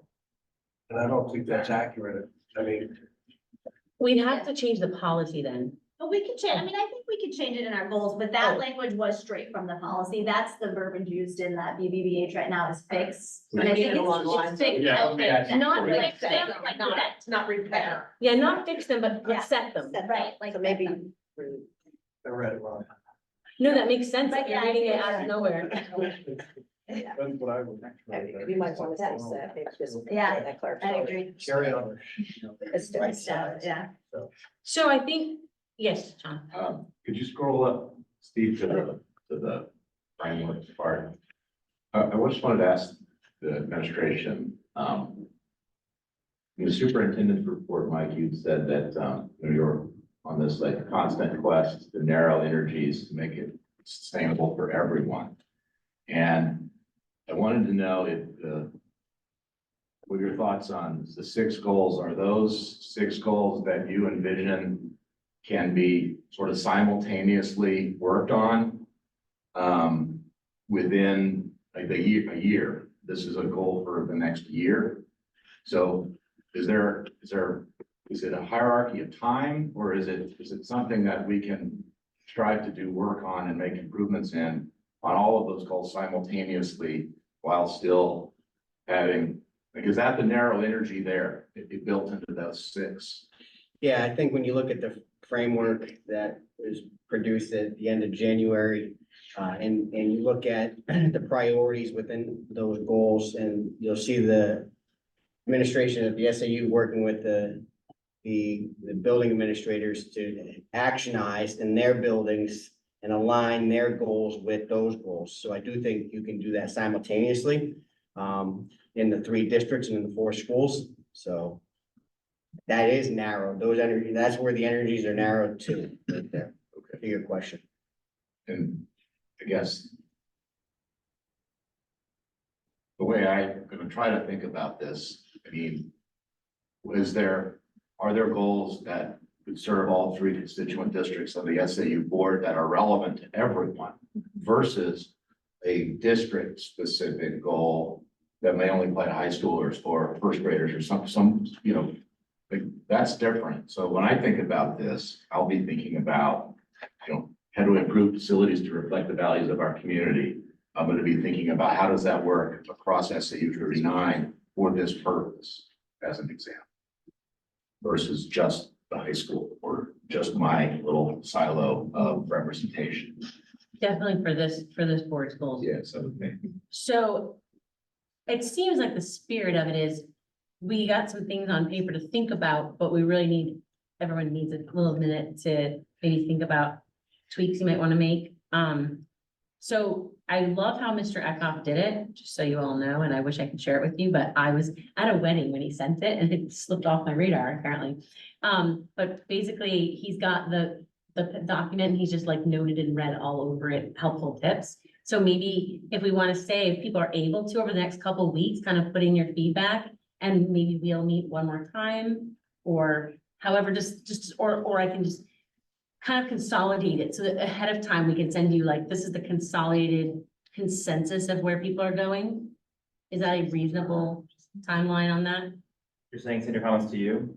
Yeah, that'd be great. Yeah, and you can copy the secretary, vice chair if you'd like. You can copy the whole board if you want. Can? I think, no. No. We better not, because we have a forum. Better not have a big conversation like that. So, And I would just say, you can bring them also to the meeting. I mean, it's good to get them ahead of time so they can try to incorporate or consolidate, or if there's similar themes, but that doesn't mean, you know, if there's a specific thing you don't want to discuss, bring it to the meeting. Sorry. okay. So something related to this, and you mentioned about the SAU Budget Committee and appointing people. In Mike's notes, he mentioned maybe not having a June SAU meeting depending how things fall out. Which means, do we need to make that announcement now? Yeah, So I May think you that's- appoint. I think that's a really good. Let's finish the board Yeah. goal, And then come back to that. I and just wanted to bring that up. then can we add that if it wasn't in our agenda? But your agenda has to be warned, so you can talk about topics, but they've got to be warned to the public before we add them and discuss them. If it wasn't warned, we shouldn't be talking about it tonight. That's what I thought. Isn't our organization, the very first thing we discussed, organization, appointment to committees and things like that, isn't putting out a notice saying that That we're could fall going to, in the future, be That could fall. Okay, taking and people need to submit something, could that fall within that? it could potentially, let's just so I don't get confused and coordinators and have to detangle this. Finish this board goal discussion. Does anyone have any other thoughts about? Two things. One, did you, I just was comparing, I was looking at the superintendent's report and they're verbatim, except the last one is not verbatim from the superintendent. It's intended to be. Yeah, they're all the same. That in the superintendent's report, it's called improved facilities to reflect the values of our community. I like that connection. Yeah, So the framework says it. it's a different mind, place of mind, I think. And then the second one was, sending them to you to consolidate, or, I mean, you said to see about consensus. I guess I would just say there could be a case where there's a lot of consensus on a goal that's not worthy, and there could be one person who submits a goal that's like, everyone hasn't even thought of it, like, oh my gosh, that's like the amazing thing. So I guess Not thinking of- omit Not thinking of editing, just thinking of listing categorically. categorizing. Okay, I got you. That makes sense. If that is a good process with everyone. And I will say that actually Ms. Gascoigne took the lead with this particular effort, and will probably be heavily involved again as we collect them. So, and if you don't send it as Ms. Glazerman said, of course, you're welcome to bring it that night. Just thinking if we can get it out in one spot, or we're all thinking about it. Yeah, this was really just intended to get us going, not to be anything final. Do we need any kind of motion? Okay, so we'll continue this discussion at our main meeting. And now we will move into the board discussion on start and end times. Gonna turn that over to this, yes, ma'am. Can we Oh, no, first- we are gonna can we first, circle we are back, I'm gonna circle back to board organization, appointment of committee responsibilities. That would include that we're gonna need individuals from the community for the budget committee. What's the name? We officially- It's the SAU Budget Committee. Thank you. The SAU Budget Committee, and since we're hoping to maybe not have a June board, I would move, I don't know if we need to move, but I would move that we post for those roles now, so we can maybe fill those in at our May meeting. Second. second by Mr. Glover. Any discussion? Just how is that going to be? Would that be announced out of the superintendent's office? Yeah, the normal way of posting. Yeah. All the regular media. Yes, and thank you for noting that, Ms. Grunge, so that we can make sure to have those people in place for the budget process. So seeing no discussion, And will we notify the people who served last year also specifically, since they may be thinking it's gonna be much later? Great idea. I think we ought to just let them know. But they're missing. So we'll, yes, sir. But how do we decide, we're calling the resumes or whatever, the applications. Yes. And then next month, you wanna have a public review of those applications to vote on them, or should there be some subcommittee of people that? They usually, we just bring them all forward and then. Yeah. Next month's positive one. Last year, we got exactly the number of, it wasn't an overwhelming number, Greg, of Okay. applicants last year. So to your point, I think if we ended up with 25 applicants, we may need to look at, how we're going to nominate and appoint, but that has historically with this committee not been an issue. The year. And they asked that we alert the people who served last time. You got the announcement goes to Amherst and Mount Vernon, Nope, right. and I mean. Correct. And you guys can get some representation from your community on that budget. It could be really helpful to. George is Have the voices of both communities members, I think, I believe that. Sunny's been helpful too, if we get that, keep posting it on their Facebook sites and stuff to help start communicating. So we have the motion. And I think everyone's in agreement of moving forward, so we will fight with that. Oh, John seconded. Yeah, John seconded, so we'll go ahead and call the vote with Mr. Stopinger. Stopinger, yes. Daniels, yes. I'm sorry, tell me again what the motion was? The motion is to post for the individuals to serve on the SAU Budget Committee so that we can review them next month. Okay, thank you. Just want to make sure I understood. Beam, yes. Liz Norman, yes. Fritz, yes. What, yes? Gothier, yes. Yes. Peters, yes. Gascoigne, yes. Say yes. Run, yes. George, yes. Eckhoff, yes? Amber, yes. Glover, yes. All right, so the SAU staff will take care of that. And now we will move on to the board discussion on start and end times. And I'm going to allow the superintendent and the SAU staff to begin that conversation for us. Appreciate it. So this has been in the conversation for a couple months. Numerous board members over the time since July 1 have asked for this conversation to occur at an SAU board meeting. As looking at the rhythm of the year and the topics that needed to be discussed at certain times, we decided that the April board meeting would be the most appropriate time to have this conversation. And then since February and March, in each individual board meeting, there were requests for any information, any questions that people desired to have this conversation, we would provide. Over the course of the last, 30 days, we've worked pretty diligently to, gather all the information that people have requested that we thought was important to this meeting, to be able to have the conversation. There was questions from the public. We tried to be as consistent as possible as we answered. So, answered to an earlier comment, all the information was sent out the other day to keep it very consistent because we were gathering information from various resources, from attendance data to our analysts, to our athletic director, to our building administrators, that we wanted to make sure that all the information that we put out there was consistent and at the same time to all stakeholders. In this packet and in an earlier email, you should have received a memo from myself. You should have received a memo that was addressed to me from each building principal. You received a document with frequently asked questions. You received the results of the survey from 2023, and you received a report and the results from the survey that was conducted just a couple of weeks ago. So there's a wealth of information with a number of links to it contained in this in order to provide all the information that's been asked for the point of having this conversation. As I think a little bit about this from my perspective, it's one of those things that for me, some questions that I always wondered is, why was the decision made? I think about why was the decision made? What was the purpose of the decision? How were we gonna evaluate if the decision was effective or not? To me, I talked a lot about like lifestyle versus learning outcomes. What's the value of, the research around sleep with the research around instructional time? What's the different ways to solve these issues? What's the effects that it has on all 3 districts and all 4 schools?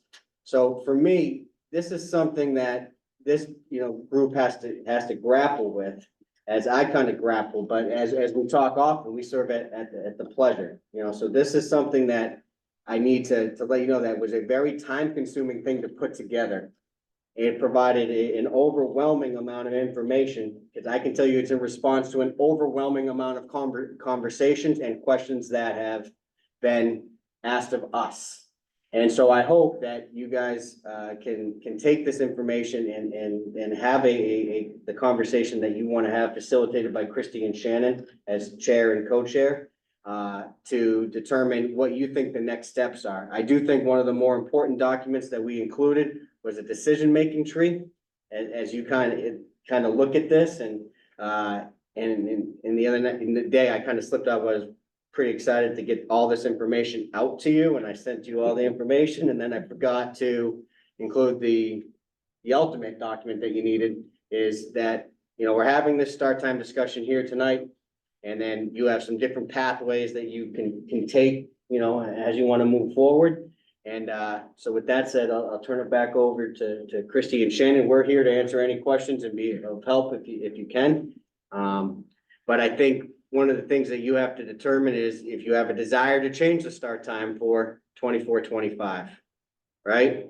And then what does that look like? If you don't want to change the start time, what does that look like? Do you never want to change the start time, or do you want to, not change it, but then maybe revisit it down the road? So I think you have options.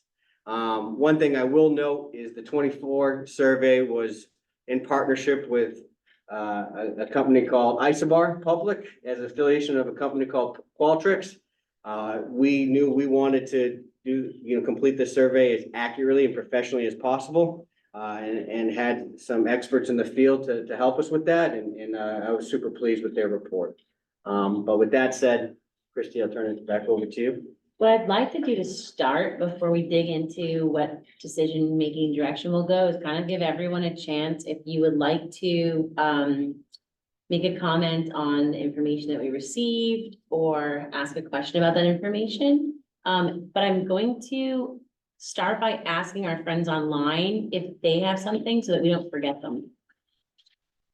Well, thank you.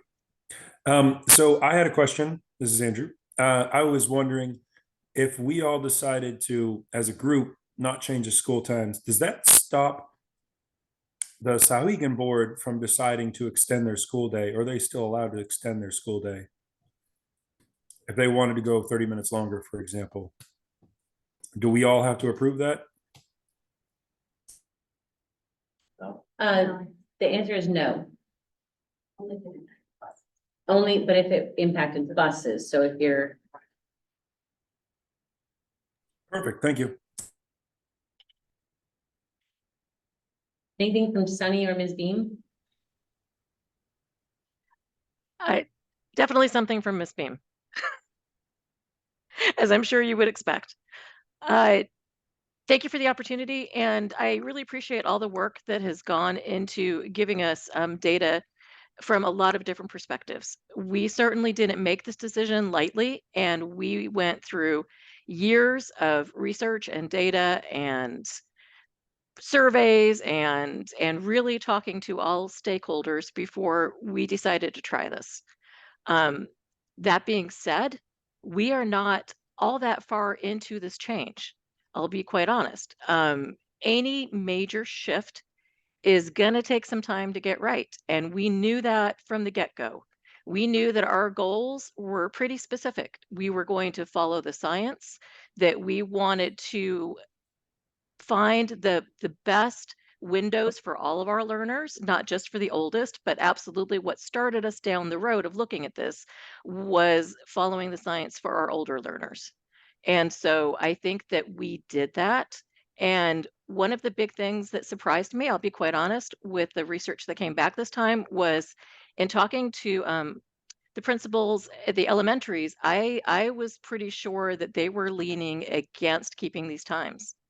And instead they tweaked and they worked it out and they came out, both Mount Vernon Village School and Clark Wilkins came out in support of staying with the times we currently have. And I would like to really suggest that where we still have some improvements and some tweaks that could be made, that we follow the advice of one of our citizens that came to us tonight and say, have we truly done everything that we can do at the middle school and at the high school to try and make this work? Because I will tell you, when I read through the comments from parents, while absolutely there's anecdotal evidence from some, that it's difficult on either end, right? If they've got kids who are morning people, it's been a little more rushed in the morning and a little more difficult. Some of the older ones were like, listen, we have some other challenges. But the vast majority of the comments of people who took time to make them were in support on both ends. Their younger ones were happier, had more opportunities, family time was at the appropriate time, learning was improved, and their kids were more able to learn, and same for the older. And they said, I can't imagine going back. And even those who weren't 100% in support, they still were not overwhelmingly in support of going back, but simply having us do our jobs and work at making it work better for the places where it's still a struggle. And so I think that until we have really put as much work into making this as successful as we can, I certainly don't support us going backward, and I would like us to keep moving forward and see if we can do anything we can to deal with the challenges. And we knew all along there would be challenges, because the types of things we are seeing are both our younger learners are getting better results, our older learners are getting better results. Anxiety and depression has been reduced, which was one of the major things we wanted to address, and we know is a huge thing for that age group. And so some of those things that we were looking to get from this, we're seeing those. And so now let's work out the other things that we know we still need to work on. So that's where I stand right now, not from my opinion, but just from the data that I've seen and the feedback that I've seen from it, that we still have work to do. But I would like us to at least another year, if not more, try to do that and then revisit after we've done that work. Thank you. I would like to say that I agree with everything Terry just said. She just said it in a far more eloquent way than I would have, so I'm glad she went first. Thank you. Thank you, Ms. Daniels. Yeah, we'll go around starting with Ms. Galais Zimmerman. If you have something, feel free to share it, and if not, we can pass you, and if you think of something, we can come back. So a little bit informal, but we want to hear from anyone who has anything to say. So first I want to say I really appreciate the work that was done pulling this all together, because it was obviously a great deal of work, and I really appreciate how it was synthesized, and I appreciate the feedback from the different principals. One thing I'm not sure about, and it was in here and I missed it, I apologize, because again, there was a lot. I know when you change the times, especially for the high school, there was this notion that a bunch of other schools around the state were gonna be changing also, and that was gonna help alleviate the sports system, the sports issues. And I don't know that that's happened. So I think that's more a comment. If I'm wrong about that, someone correct me, but I think that's a comment, because I look at the spreadsheets regarding the time and, yes, so for example, boys soccer, 300 minutes of black day total time.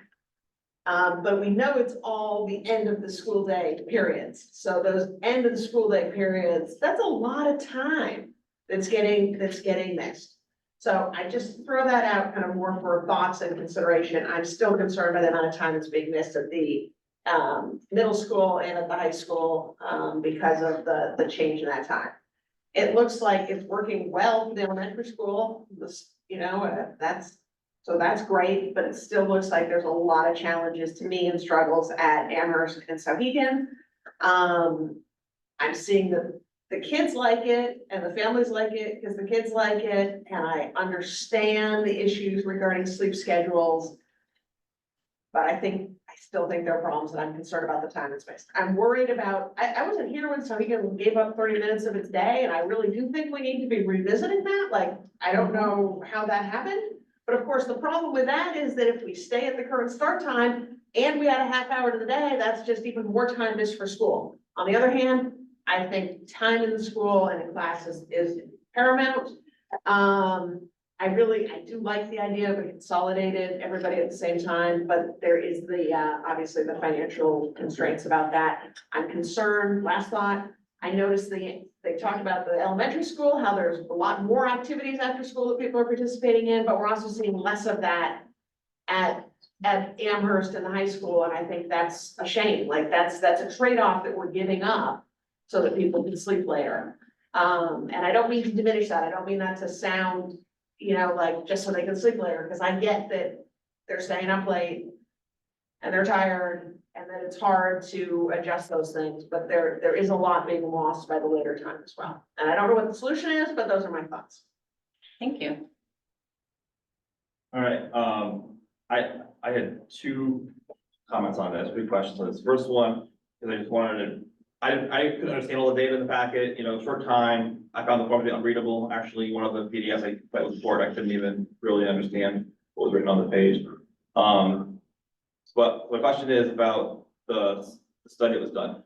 Is it true that in SAU 39 that our students are performing better with this schedule than the previous one on a grade by grade basis?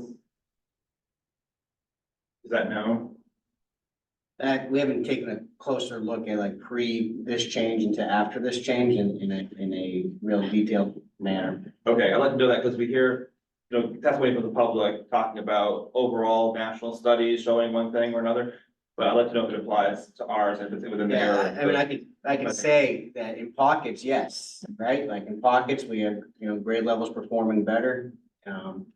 And, in other pockets, we don't. But as far as us doing a formal study of it, we haven't done that. Okay, thanks. Another comment is about people that are not traditionally maybe considered part of the school district, like commuters. If we're changing the busing time, is there any kind of consideration on how that affects sort of commuters within, out, and into the Amherst community?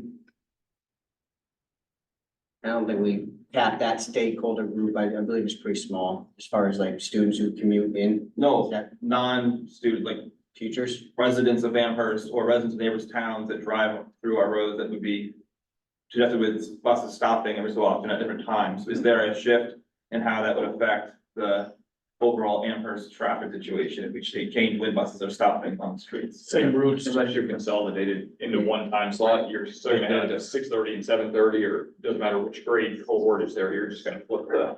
Okay, those are my questions. I'm done. Thanks. Mr. White? At the risk of being negative and crass, I don't want to disparage anybody's work, because I think the work is amazing. I think people put a lot of time into it. I hate this conversation. This is like the ultimate no-win. Talk about contradictions all over the place, right? We have both of our elementary school administrators saying, yep, this is good. We have both of our secondary administrators saying, nope, this sucks, right? We have families saying, yep, this is good. We have other families saying, nope, this sucks, right? When you look at the results, like it almost couldn't be more divided. You look at the research, guess what? The research also is divided, right? When you look at John Hattie, which if you're been to the Amherst boards, we kind of refer to a little bit, and the assistant superintendent Chamberlain loves so much. So based on 107 studies of 75,483 people, this is the conclusion that was reached. And that included also 4 meta studies, right? The claims that schools should change their openings, e.g. start later for adolescents, makes little difference to achievement outcomes, and often when asked to choose, most adolescents prefer to come to school earlier so that they can enjoy long afternoons out of school. But again, we've heard all kinds of research suggesting the opposite. Our own student results are divided almost 50-50. I just don't know. It's like, I don't know what we're gaining here. I feel like we're spinning wheels. I'd love to hear more creative ideas about how we could get to a universal standard. I don't know, but this conversation, I'm sorry to be negative and potentially crass, sucks. I'm gonna jump in. This one topic, besides the framework for progress, consumed the most amount of time out of the SAU. I'm going to walk that back. The right to know requests framework for progress and this topic were the most time-consuming things that we went on this year. And Yeah, for I don't me, want to disparage when I that was work. going through it, I'm like, this should be like the building project. There should be super majority before this, as a topic, but it can't be, right? It should, but it can't be because it is so divided. And it is research and there's different types of research. And for me, as a superintendent, asking people to gather all this information. So they're not doing other things because we're gathering this information to have this conversation, or they're doing it on 24-hour notice, or they're doing it on a Sunday evening, right? Like, and I get it, we're all paid, but there's other things that we could be working on. And so, Jason, I do appreciate you acknowledging that, with that. But we're happy to continue the conversation, to work towards finding, solutions that work for everybody. We'll continue to do it, but we are in the midst of doing this work. It just So, feels like, thank you. it feels like a no-win, and I'm not sure, like, what outcome we're expecting from doing one or the other, or not. I don't know if that's so ineloquent, so I'll just stop talking now. Mr. Gaffier?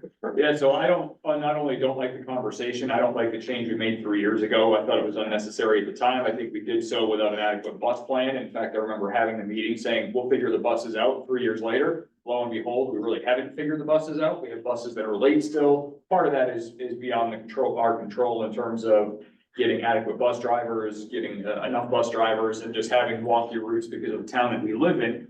I am overall concerned about the busing situation as it is. I would like to see us go back to start times that are in the normal realm or what is traditionally done. We've tried to reinvent the wheel with many different things in this district with middling results, I think, at best in a lot of different ways. So trying to continually break the wheel and do something different, I don't think has served us well. We have the shortest school day out of any of those schools that are on that list that we have. So they're going to school for more days, they're going for longer days, and yet we still have the shortest calendar with the shortest schedule. We still switch this time around, and upwards of 900 kids between high school and middle school are missing time because of athletics. And say what you want about athletics being optional, there's a lot of optional things in life. Cell phones in the bedroom at 11 o'clock at night, that's an option parents can control. We want to have kids that have less anxiety. Well, how do we get kids exercising? Exercise is a great way to reduce anxiety. You know why? Because it makes you tired. So when you go to bed at 9 o'clock, you actually fall asleep. Getting rid of cell phones at 6 o'clock, stop, having blue light 6, 7 o'clock at night, a couple hours before you go to bed. That will allow your brain to reset. When we're playing video games, we're eating junk food and Doritos at 11 o'clock. We wonder why kids have anxiety and can't sleep. That's as big a part of it as having them go to bed late and having them get up early for school. This is the real world. We want to train our high school students and we want to make them excellent people. Life sucks sometimes. You got to get up early. You got to go to work. What are these kids going to do if they want to be teachers and they have to be at school at 7:30 for a 7:45 start time? Are they just going to go, "Oh, I need sleep because I'm a teenager, I'm a young student, I need to be able to get my sleep"? No, they're gonna have to go to bed early, they're gonna have to suck it up, and they're gonna have to deal with it. I go to bed at 9 o'clock every night because I get up at 4. I just deal with it. Would I like to stay up later and actually have a chance to watch TV maybe once in a while? Sure. Steve, you do the same thing.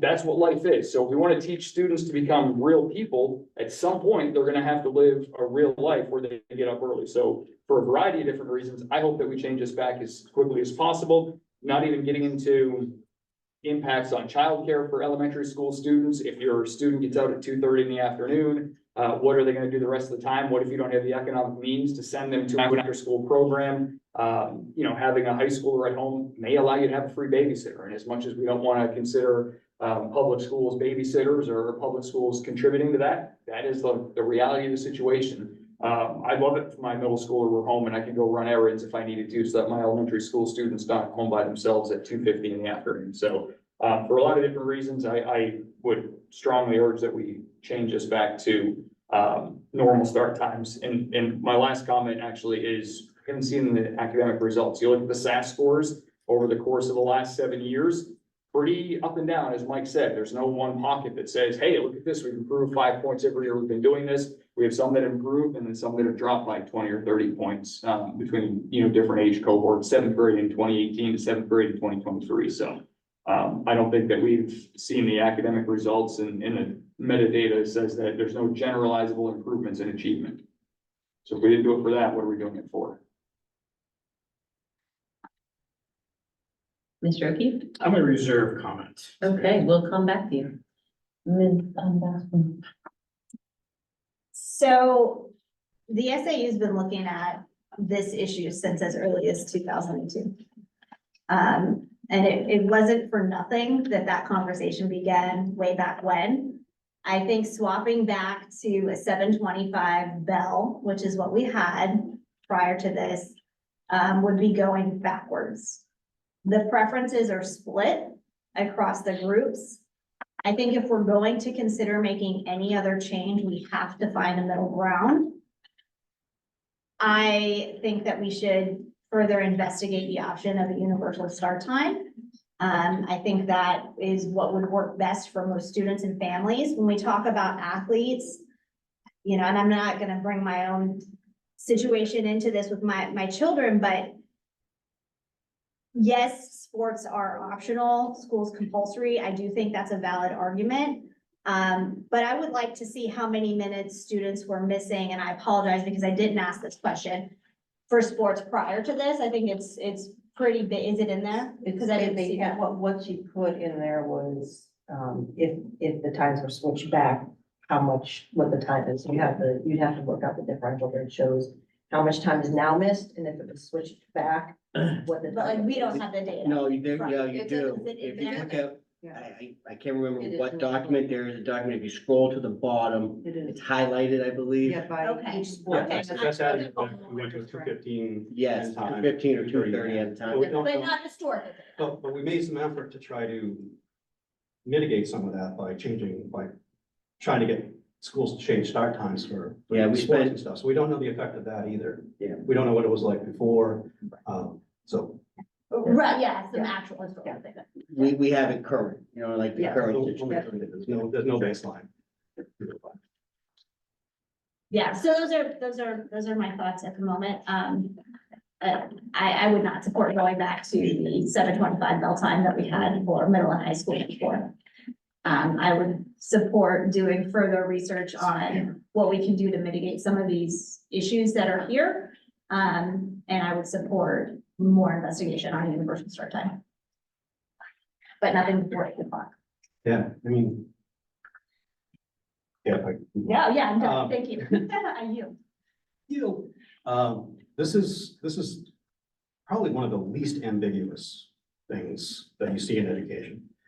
I don't know John Hattie, I haven't seen any of his work, but there's study after study after study, including some of the stuff that it looks like John Hattie cited, which was by somebody named Kelly, who found huge improvements in all areas of educational performance. What we need to remember is that we started after COVID.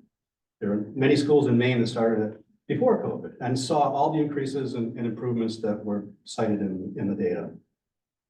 The APA, the American Psychological Association, the American Academy of Pediatrics, the AMA, Brookings has validated all these studies. There's no ambiguity here. When we're adolescents, our circadian rhythm shifts by 2 hours.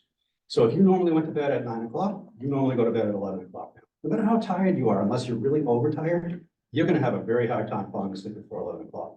If you're one of the kids that normally went to bed at 10, you're looking at midnight. If you got something to do, you're looking at 1 or 2 in the morning, like was stated here.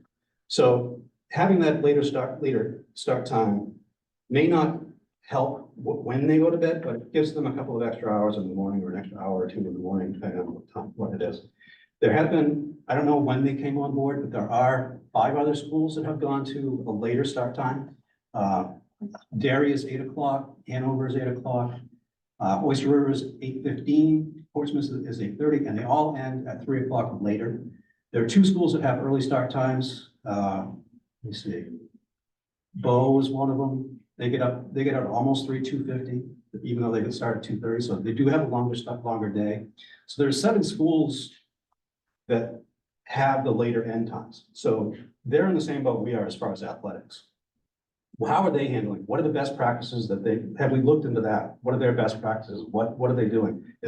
Are any of them doing something different than what we are?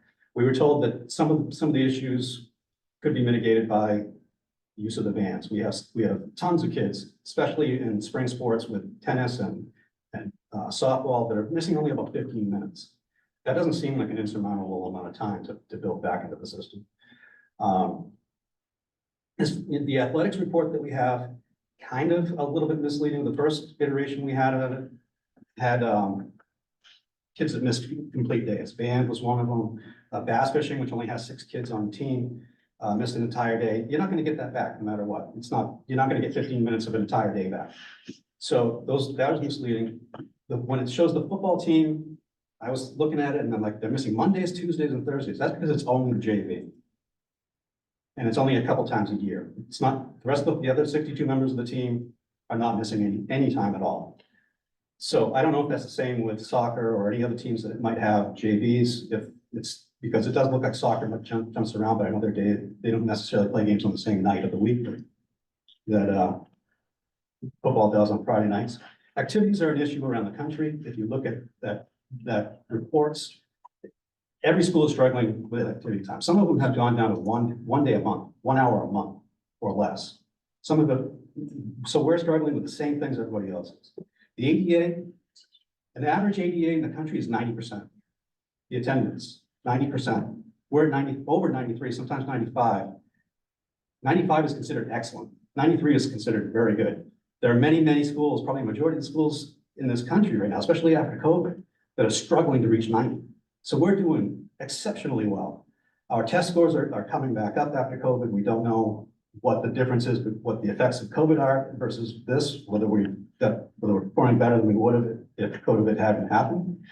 52% of the respondents for the school children were AMS. They didn't appear to understand the assignment because they said that it was detrimental to their sleep time, it was detrimental to family life, but it was beneficial, overwhelmingly beneficial to their learning. And 57% of them chose 8:30 as their best start time, their best wake up time. So there's some ambiguity to the information we have. None of it's really scientific. The only non-ambiguous, the only objective data we have comes from the studies that have been done by these associations, like the Psychological Association, the AMA. So I would be inclined to stay with the data and to stay with where we are on the start times, because that's the only objective data we seem to have. I don't know why that information wasn't included with our packet. We seem to have a million other things in there. We had a 121-page report that was extremely hard to read. We had 8 spreadsheets. Many of them had formula errors or overstated some of the issues that were talked about. So the only reliable objective data we have is from the scientists, and that's where I would lean right now. Sorry to take up so much time, but. Yeah. So I've struggled this for a number of years. Looking at it from a student perspective, we lost the 20 minutes of education time. We went to an 8-period day, so we lost the other 10 minutes per se. It's not spread into the core classes. So some of these things are a huge cultural shift. I mean, when we talk about, this club time, and I know, I received some pretty nasty emails and other things, honestly, that I thought were offensive from people in the community about this, what I said. But what I'm talking about is when you have school ending at 3 o'clock and the bus is at 3:25. I know sports aren't supposed to start till 3:45, but kids, I'm sitting in community council and the kids are getting up and leaving at 3:20, at 3:25 because they gotta go change and they need to be ready on their field at 3:45. This is a cultural shift. So right now, I'm not ready to make any decisions because these are some things we have to go back and I think talk about at our school and with administration, our board about if we wanted to stay where the times are, can we make some other cultural shift where now we're talking about what are we doing with the community council? What are we doing with jazz band? We used to have athletes in jazz band, not anymore. I don't think there's one. There's 2. Are There's there? 2 football players. Okay, good. That's good because. They adjusted the jazz band schedule. See, there are adjustments that are happening. We need to Yeah. hear about these because that's really important here, because those are the cultural shifts that need to happen to make these things work. But our clubs, they're gone. There's very, very few. There's some, others, but I think things could come back if we look at it differently, but that needs to be a discussion. The things I looked at really were instruction time and student engagement. So I'm concerned about instruction time. We want instruction time back. Do we need to add more minutes? I mean, in our PPC agreement, we're adding days. If we add more time, now what? I mean, let's be honest, it's a lot that we're asking our teachers to do, and they've been extremely willing to work with us on adding days. But if we want to extend the day, then what? Now you're saying we're gonna go to almost the time buses are leaving. So now what does that mean? It means another change for our jazz band. But what do we do to get back our instruction time? Because that's what matters to our students, right? We know student engagement, instruction time are the two things that matter for outcomes. When I was looking through the survey stuff, which was really hard to read through, I was trying to pick out things about student engagement. Some teacher comments, there were only a few. We should make something about tempering our homework to accommodate sports. That's the last thing we should be doing. We should never adjust our education just to accommodate sports. We should be engaging our students. And that to me is instruction practice. So what is important to us? These are cultural things. We need to understand how are students engaged at the end of the day and beginning of the day? Has that changed? So when we did the start times, I'm not clear. There's a little bit here and there. I'm not ready to make a yes or no vote. I would love to explore. I'd love to look in harder at the busing to see if that's universal start time. Is it really the 400,000 or so? I don't know, but I'm not ready to make a decision because there's just too many shifts. I'm not convinced. Staying right now, our instruction time, we need to find a way. We need to find a way to do better. We really do. So, I mean, if I look at that, I'd want to switch back, but I'm not in a decision point yet. Any kind of. No, that's where I'm at. Rich? So, I'll be brief. I will say if I still had kids at the high school, I certainly would be concerned with the lack of instructional time. That would certainly weigh on me. However, life can be funny sometimes, and now I have a second grader. And I will tell you, I can't see us going back. She's very happy, with the start times. She's generally an early riser. She's probably a little too cheerful for me that early in the morning, but, I would say just based on the feedback from Mr. Lichtleiter and anecdotally, I will leave the times from Mount Vernon as they are. You good? Yep. First, just to clarify, Anna, I don't think the vote that we took was based on other schools committing to switching over for sports. That we had no idea of any commitment. It was talking. No, but it was.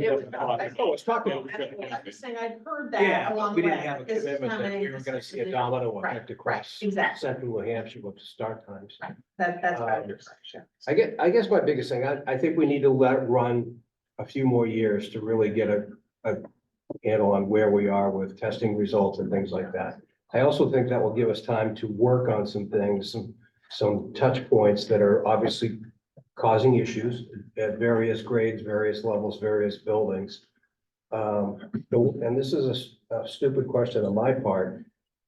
I'm hearing that every day is the same, that the class schedule is the same every day, that they start, say, with math at 8 o'clock and they finish with science at the high school? At the high school? No, we're a block schedule. Right, but it changes day one, day two, but the waterfall that was spoken, remember, we have 40 kids going to CTE. Yeah. And they would be missing block after block after Yeah. block. That's what it's not just about here, it's also Nashua and Milford programs. So we have to be very cognizant of how you do a master schedule change for those kids, because one of the mandates or one of the encouragements of the state is to reduce friction for CTE students. And a waterfall, changing your schedule would be significant friction for CTE students. So help me out. Is a kid that's on a track team or a softball team, when they leave, are they missing the same class all the time? They have day one or day two. So there's one of two. They're missing it, depending on the days, half the time, if you will. On the spreadsheet, the board notes where it was yellow, where it was gold Yeah, days, so- those are one, those are the two different, that's what that's referring to, and that's why we got the combined is all of them, but the other two, it just depends which day it is. It happens to fall on. I'm a product of a continual 5 days of different rotation. Now, that's 40, 50 years ago, but, I mean, I think that something like that should be looked at in the sense that if a child is leaving for sports or a band concert or whatever it may be, chess club or mathlon or whatever they're doing, they're not missing the same class every time. So I think there's a lot of things we could look at either collectively or individually. And, do we at Mount Vernon look at any issues that we need to work on at our level? And then the same with all the other boards and stuff like that. But for right now, I think, Tom made some great points. Everybody's made some great points on both sides. But I think right now we've got to let it run at least another year or two to see where we're at. And in the meantime, work on all these issues. Yeah, so I just kind of jumped into this recently, so I don't know how to speak up, but the way I'm seeing it, I think if it's not possible to have a universal start time, it just makes sense for the elementary school to start first. So little kids just get up early. That's been my experience, so I'm sure, yeah, there's lots of other issues to figure out, but there's probably solutions to them, that maybe a universal start time would be better, but that might be more of a challenge. I don't know all of the issues with that. Yeah, I think that's all I have to say.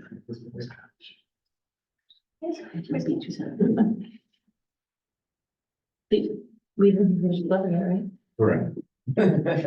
I'm sure I would have noticed. Yeah. I'm not inclined to willy-nilly change it back, just a snap reaction. I fall into, I think there's more we could do. I just wrote down, there's the science, there's the impacts of COVID, that's muddied our whole water here. The COVID did. And what can we do to mitigate? There's just some, universal stop sign was one that was mentioned, but on my list was, manage, mitigated visa, could we adjust our master schedule so that non-core classes are at the end of the day? So if you're missing a class, even if it's the same one every time, it's chorus photography and not AP chemistry and your English classes.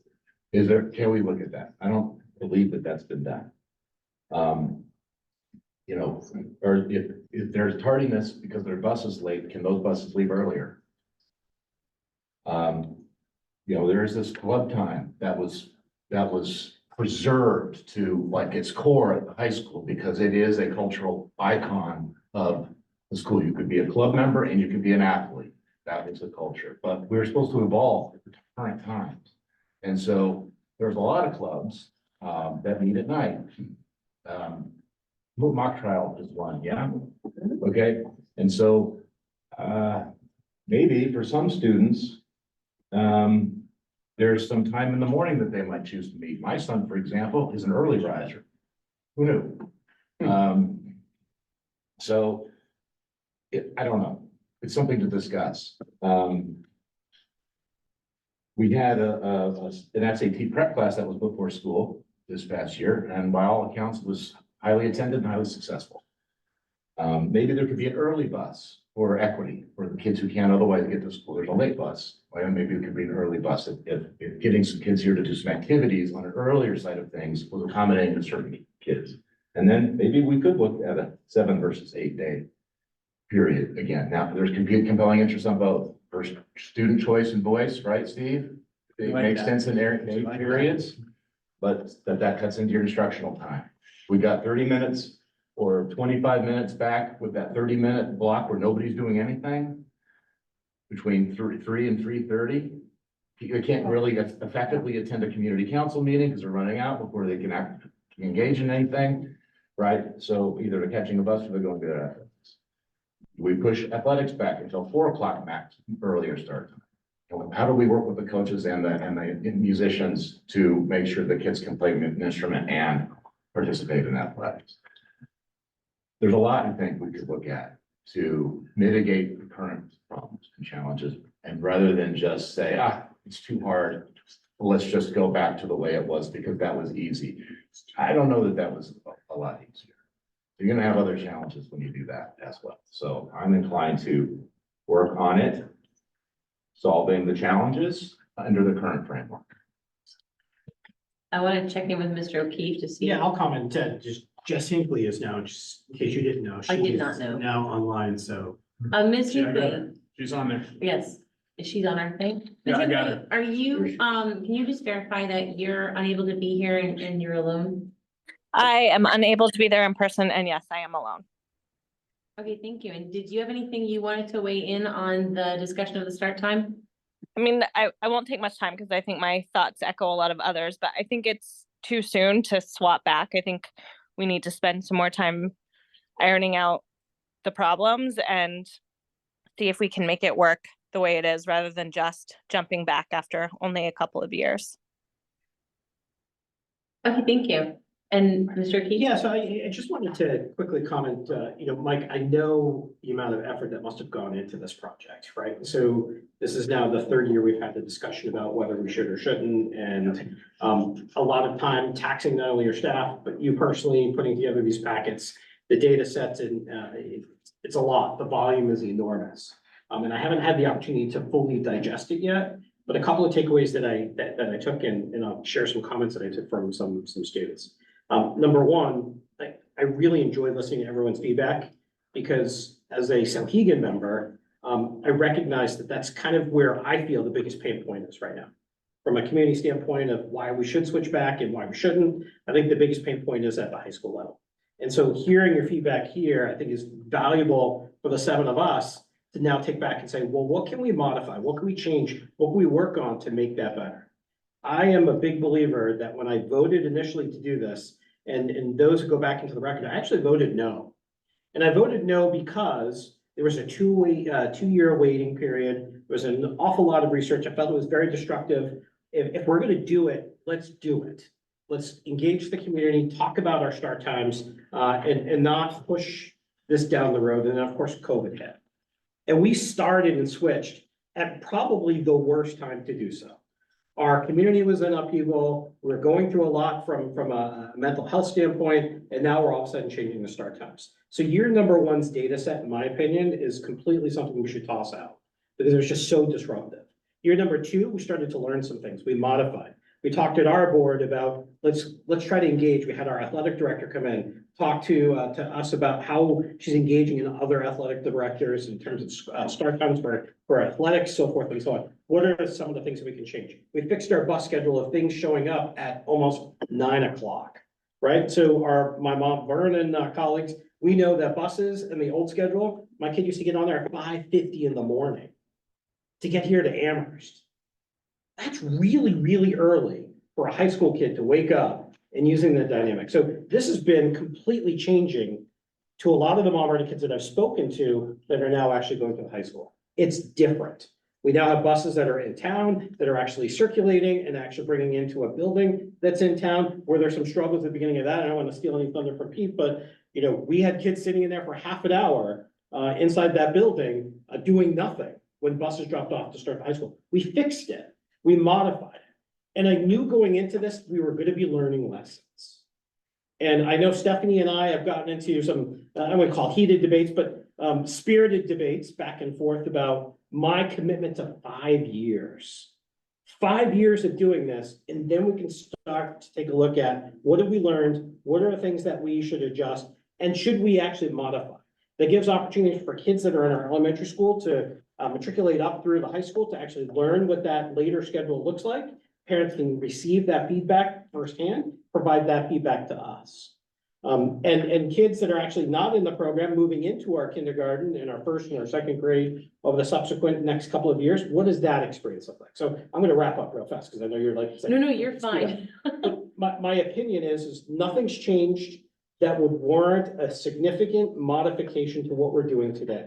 I really appreciate the time and the effort that went in. That data is extremely helpful. Extremely helpful as the seven of us to debate what we need to be modifying. What does club time actually look like at the high school? What does a 3:15 or a 3:20 end time for our school look like? What are the obstacles to that? What is a negotiation with our PPC? Are they amenable to that, or are they not amenable to that?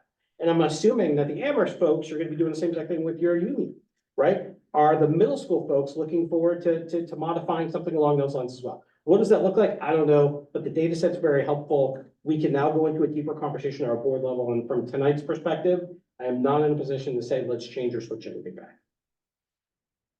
So I heard two things kind of as we went around, and the first one, I just want to get another piece of information if it's available. Because several of you mentioned that what is the kind of bottom line or ability to move to a universal start time? So I wanted to give Ms. Facey or whoever from SAU wants to talk about what would be the barriers to that. And I think the biggest barrier we've talked about was busing. Yeah, sure, I can, start. And it doesn't have to be specific-y, but just Yeah, because it can't be specific-y. And then Mike and Steve can fill in, but, so we've done some preliminary work at looking at ridership versus who has signed up for bus, so actual versus, signups that are done. And ridership is lower than what was originally projected, but there could be various reasons for that. Maybe folks aren't happy with, the schedule, it's too early, maybe it's different times of the year. We've only looked, I think in the morning, I would venture that the afternoon is probably higher ridership than the morning. As far as looking at a universal start time, it would take us a while to actually cost that out, because we'd have to look at ridership, look at geography, and redo the whole schedule. And also, as we've discussed in-house, looking at the cultural shift of students K through 12 being on the same bus. So we're a ways off from being able to figure out what the cost would be. Certainly, once we can project, I would say probably a range of the number of buses needed, because we're not going to be able to know exactly what it is until we actually get there. But we could likely come up with a range and then figure out what the cost would be per district. So that's easy, figuring it, once we have a total cost, figuring out cost per district. So it would be a significant project to do that, and we would need some time. So Steve and Mike, I don't know if you want to add to that. So I was in a district that went from 2-tier to single tier with the same apprehension on surveys that we saw. But it was converted. There was a lot of administrative presence, a lot of talking with the older kids. So I think if it is of interest, it would be to actually work with a bus company to develop a universal start time routes. And then work with the community to educate the community on what the rides would look like. And then one of the implications of it's really K through 10. Not many 11th and 12th graders in our community, and that's not just here. And then it's usually half a year of 10th graders until they get their license. But there's really some wonderful things happen when older kids and younger kids are on the bus together. Turns out in some communities, it was a real positive, but you have to work with the community and have them understand that. As we saw, and when Dan talked about, I think there's like 5 schools. In some of the data, one of the things that I struggle with, California did it statewide, Minnesota did it statewide. And when a statewide is a much better implementation than our little pocket of Amherst, Sauhegan, Mount Vernon, because of the relationships and partnerships Mike talks about. But two of them are 8 o'clock. In the district I came from, it was 8 to 3. It's a wonderful school. School should be 8 to 3. I just love 8 to 3. It's a nice round number. It's 8 to 3, 7 hours. It's a good day. And that's why the universal start time but Amy's right, we haven't really. Last year, I did the survey, I asked the bus company how many buses would it take, they told me, I costed it out, put it up, but that was total, so every district thought they were paying $500,000. But it was really, one district would pay like 100, you know, like Mount Vernon would pay very little for universal start time because of the bus, you know what I mean? So I think it's worth a look. I think to do it well, we have to ask Deb and the bus company to develop the routes and see what it actually looks like and how many buses we would need to cover the routes. So in the spreadsheet you sent out to us, Steve, and under section 8, you characterize 7 additional buses and 12 additional buses at the cost. Yeah. Is that, like, can you explain what that is, or is that just? We're not sure. Deb has gone inconsistent on that. She recently told us that we would need 16, which is what we have. So well, actually, Amy and Mike were scheduling a meeting with the owner of the bus company and Deb to drill down a little bit more. But last year, we asked her this and I put it in the report last year, but I think we need to unpack a little bit more. Those numbers, she's not standing by those numbers today. And I think ridership will be key too, but that there is a bit of a chicken and egg with that, because the better the routes are, the more people are gonna ride, the more potential buses we need. So that's why I was saying, I think the best we'll be able to do is to come up with a range. And I think getting that range as accurate as possible, where it's as small as possible, will give us the best numbers, but we're not gonna be able to have a real number until we do all this work. I saw Mr. Gothier first, probably some looked in that direction. So I go back to, I mentioned the busing beforehand. I mean, you look at the high school bus, the AMS and Sauhegan bus right now, 15 buses we had in the data that was provided to us, double-digit ridership on only 8 of those days for out of 15 buses. So 15 buses, only 8 had more than 10 kids on it. One bus had 6 kids on it for 6 or less kids on 3 days in a row. To me, this is a bigger problem than what we're gonna spend on universal busing.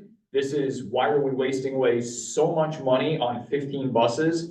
If, you know, we have to make sacrifices. If we want to have a universal start time, you may have to have a longer bus route. You may be an hour and 10 minutes, but if you want to have a later start time and your kid's gonna get more sleep, then we have to figure this out, because right now I see this as a taxpayer and as a board member. It's incredibly frustrating. We're at 35% across AMS and Sauhegan. We're at 38% ridership at Clark Wilkins. Mount Vernon, I don't know what the percentage is, but I imagine it's a little bit more because it's not as convenient to drive your kids down here necessarily. But I mean, to me, it's appalling that our percentage is less than 40 across the board. And to me, that's wasting a ton of money to be able to provide transportation that nobody's taking, or transportation that we don't need for kids that maybe 6 kids, you know, we have to figure out a way to do that. It's just appalling that we're having a $50,000 bus to bus 6 kids to school every day, or $60,000 bus. So that's the bigger issue to me. So I would support leaving the start times where they are, so we could rectify the busing situation first and then investigate universal times after, if we're gonna do that.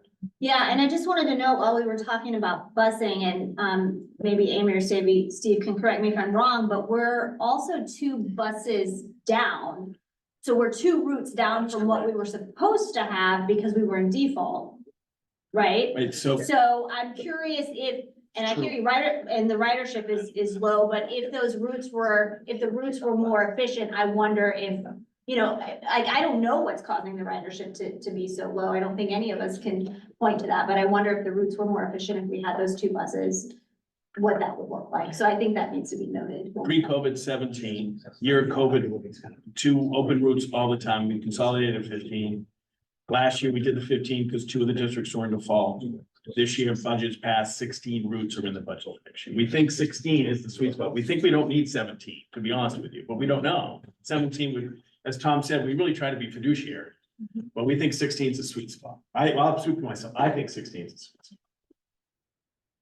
Do we have any longitudinal data on Oh, ridership? sorry, Mr. Liver, I have a list of a queue here, but I'll put you in it. So, yeah, regarding the buses, I mean, one of the things that reminded me that in the data, the reason there's a low ridership, one of the major reasons there's low ridership on Clark Wilkins stuff is because they were saying they don't want their kid to get up so late or so early, so they're gonna drive them in.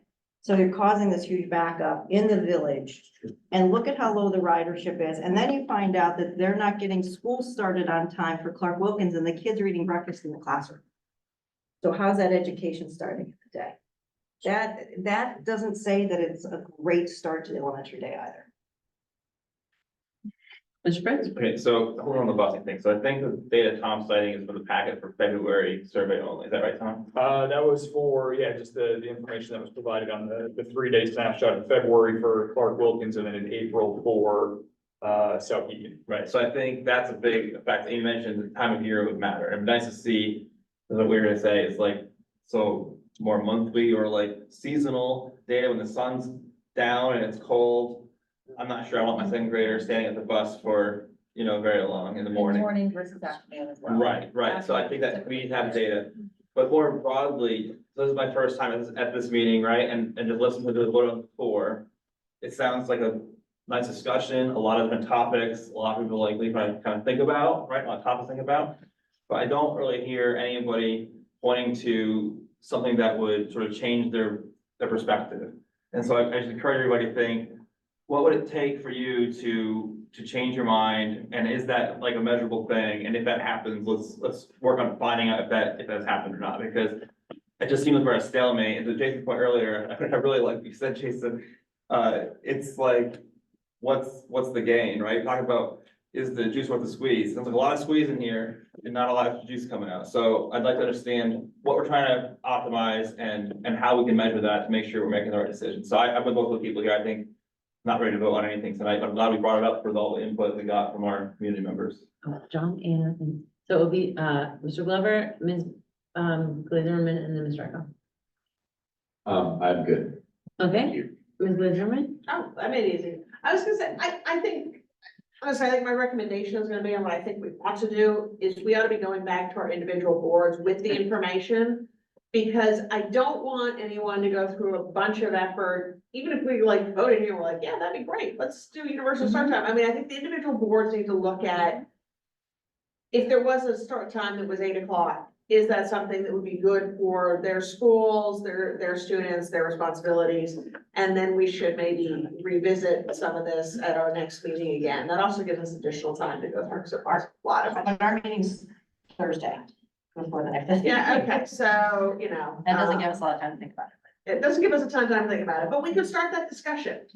Like, I don't know, did we give something back to the teacher? Did teachers give something back when we took away those 30 minutes? So we talk about taking it back, are we really?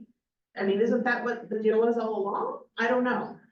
But I think we need to have that, like we, Sauhegan, need to have that discussion before we say, yes, we do, or we don't want to move ahead with some sort of district-wide thing. And obviously, maybe it can be this Thursday. Maybe it's our next meeting, but that still would give us, that would still get us in, well, that would give us. We can at least have a list of things that need to be addressed. So, and just so everyone is aware that, I said I had 2 things I heard, that is the second one, so. Okay. I had a response to something you said and I've already lost it. Oh, no. Oh, I'm sorry. As far as school bus ridership, and I think I agree with Tom's comments, it is concerning. But I don't think it's gonna change. I don't think a universal start time is everyone's gonna, oh, let's get on the bus now. It's not gonna change. And I drive through or try to drive through Amherst every day. And I kind of go, not the long way, but the non-village way because it's mayhem. And then I go through Bedford and the same thing. Bedford it takes me 15 more minutes when Bedford's in school. And it's because either they're driving themselves or they're being shuttled. So I don't think that's gonna go away. My other point is, if one child is at the town line of New Boston and Mount Vernon and is riding the bus, I think we are legally obligated, if we have a bus service, to run the bus to pick up that child. So the bus routes aren't gonna magically shrink because there's less kids on the bus. We still gotta run the entire geography, whether they come down my road twice a day, and twice a day the guy drives in, goes around the cul-de-sac and out he goes, or she, it's a she now. Twice a day, there's nobody on the bus. So I don't think that's gonna change. And I don't think universal start time is gonna magically fill our buses up with students. I just don't. It's a problem. It's a big expense for not a lot of productivity, but I don't know how you solve that. So then I wanted to move to the second thing, which was like, what I'm hearing is that everybody, we're not in a mood to make any kind of decision Not tonight. We'd every- like to go back to our board. And so I would like to end this discussion for tonight for the purpose of going back to your boards and having more specific conversations. Could I just make, can we come back with the boards to this board and Yes. talk about that? Because, you know, if mitigations are on the table, what are the problems and what are the ideas for mitigating? Because the solutions may be Yeah, a solution for some, we might fit the other ones or vice versa, and we might not yeah, have no, collective brains to we would, think of everything that might be feasible. we would plan to come back to this body after we've done our individual work. I remember. You remember it?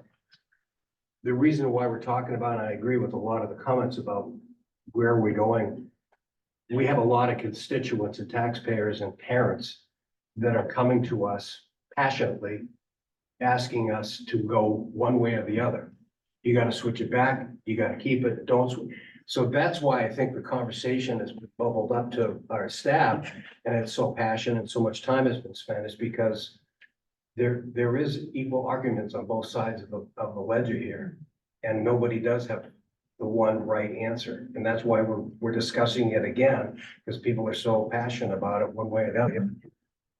So I just want to check in again with the four of you who are at home to see, and I'll call out your name so it's not so confusing. See if you have any last parting words, with the plan being that we'll take this information back to the three individual boards for further discussion.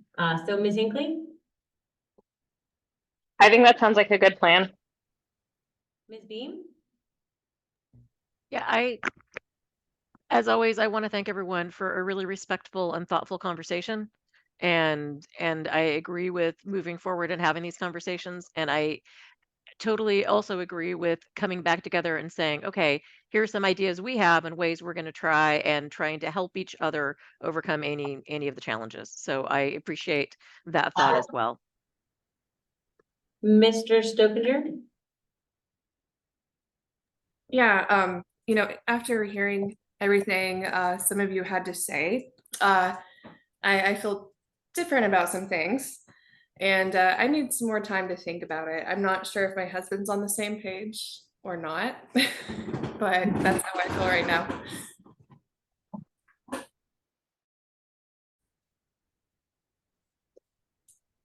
Mr. Stokinger? Thank you. Anything? Okay.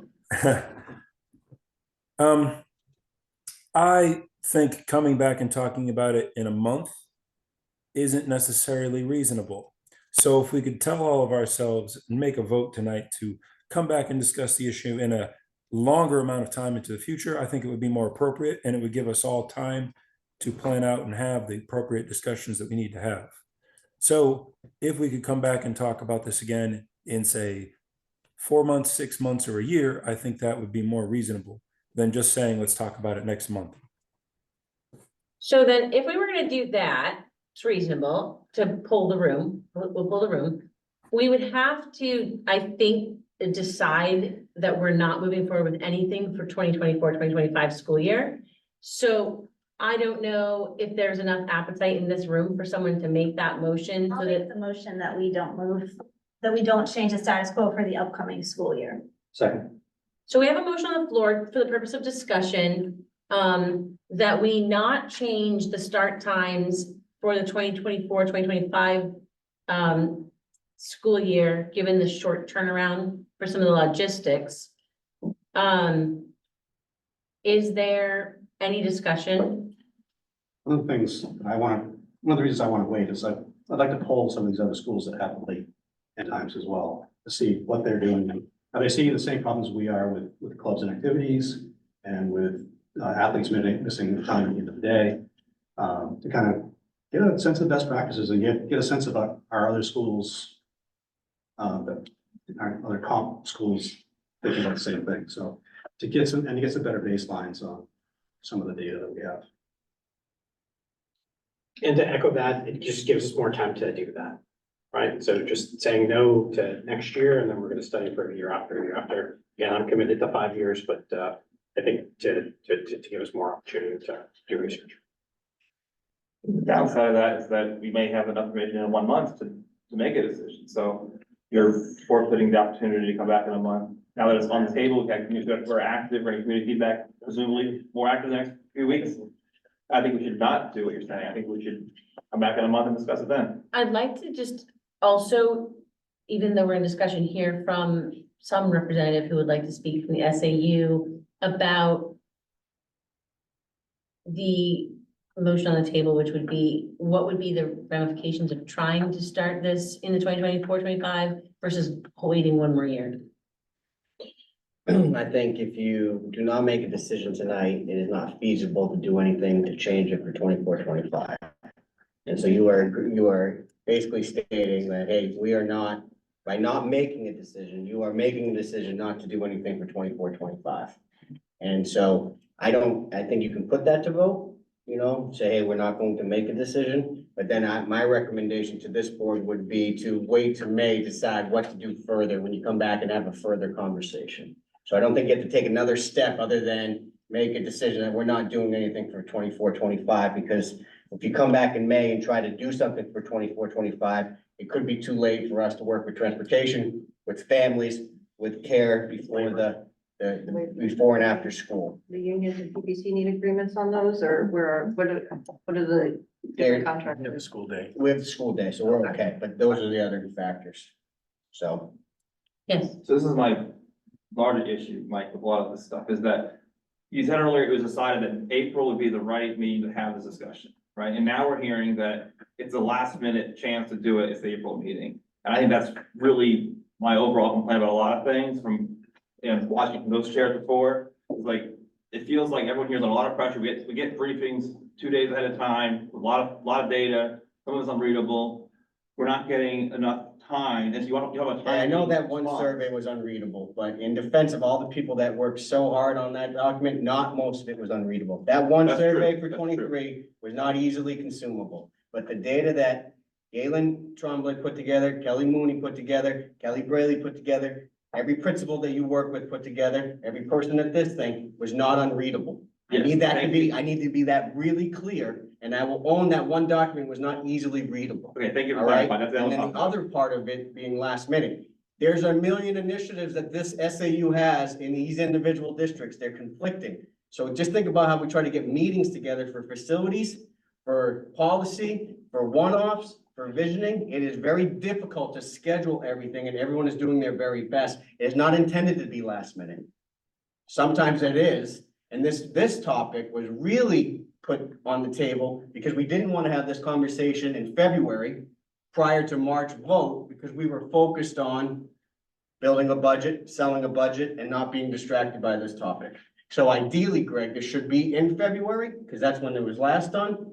But because of the climate around the budget, we decided with chairs that this would be the appropriate meeting. So I just need you to be careful as you talk, because there's a lot of planning that goes into it, and there's a lot of employees that go on and make sure these things happen.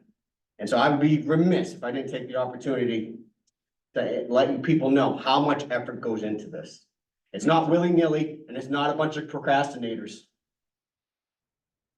Okay, so it's still on time, right? So thank you for clarifying. That is the one comment. That is the one document that I'm referring to, the one that we all know is very hard to read. So again, my comment was about, you said earlier that this was planned to happen in April, and now we're hearing that April is the last minute chance to do it. And that's inappropriate, I think, given the fact that this is complicated and we all have time, we all need time to go through it. And potentially we could come to more learning of what, say, Tom's talking about and vote a different way if we had a month. So if you're gonna postpone this for another season, there's always gonna be a March election. You know, if you wanna do it in February, we have to commit to that. We can't be doing this, all this pressure on a major change in an April meeting. And I understand what you're talking about, but just think about the fairness to everybody involved here. It's really hard to make a decision in this climate on a controversial topic with only this hour of discussion, you know, ahead of us. So just, if we're gonna punt, let's punt for another month earlier than April. So I think, I agree, it'll be another month earlier than April. I think that, what Mr. Stovinger was saying is let's go back to our boards, talk about it, get more information on some other things. We're not saying that if we defer it for a year, that we aren't gonna work on it for the year, but because we have some stakeholders that would be affected, and we don't have consensus in this room. If this room was like, yeah, we really want to look at hardcore at changing it, having sat in this room for a few years now, I don't see the movement that you're hoping for in 1 month. And so I'm not saying we couldn't, certainly if we all came back next month and we're like, we've had a hallelujah moment, we've just realized we absolutely could do this and it'd be so easy.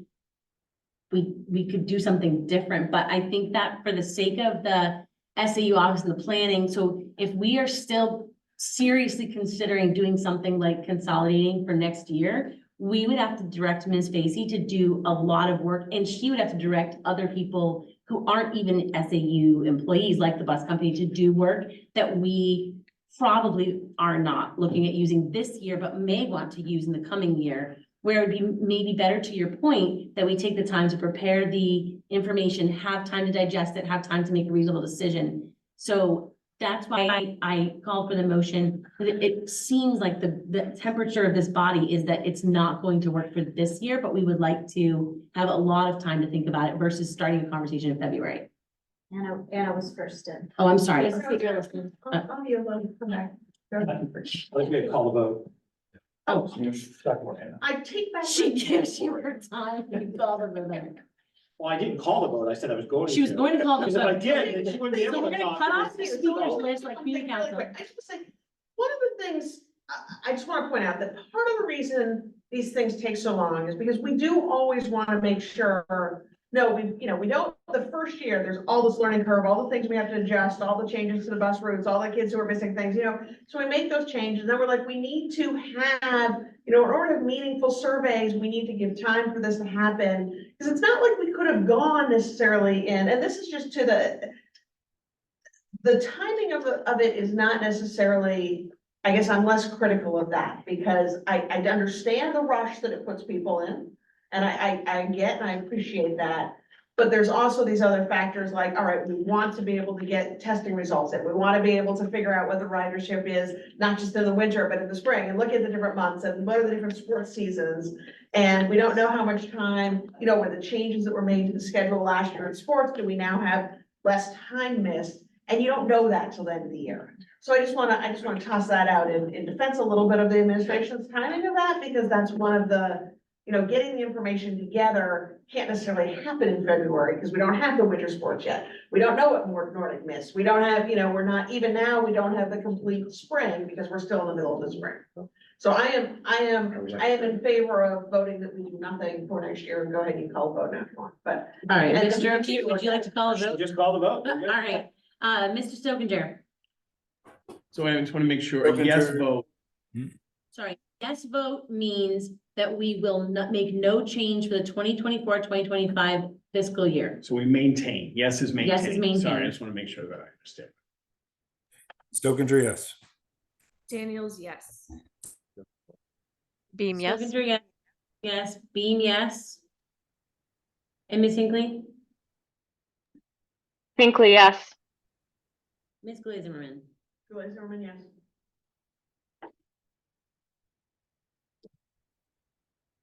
Let's abstain. Mr. White? White, yes. Gothier, no. O'Keefe, yes. Peters, yes. Gascoigne, yes. Dave, yes. Friend, yes, because we need time. George, yes. Eckhoff, yes? Amber, yes. Glover, yes. Thank you all for a respectful conversation, and thank you again to everyone who did work to start that conversation, and look forward to a greater conversation later. Is there anyone from the public who would like to make a comment?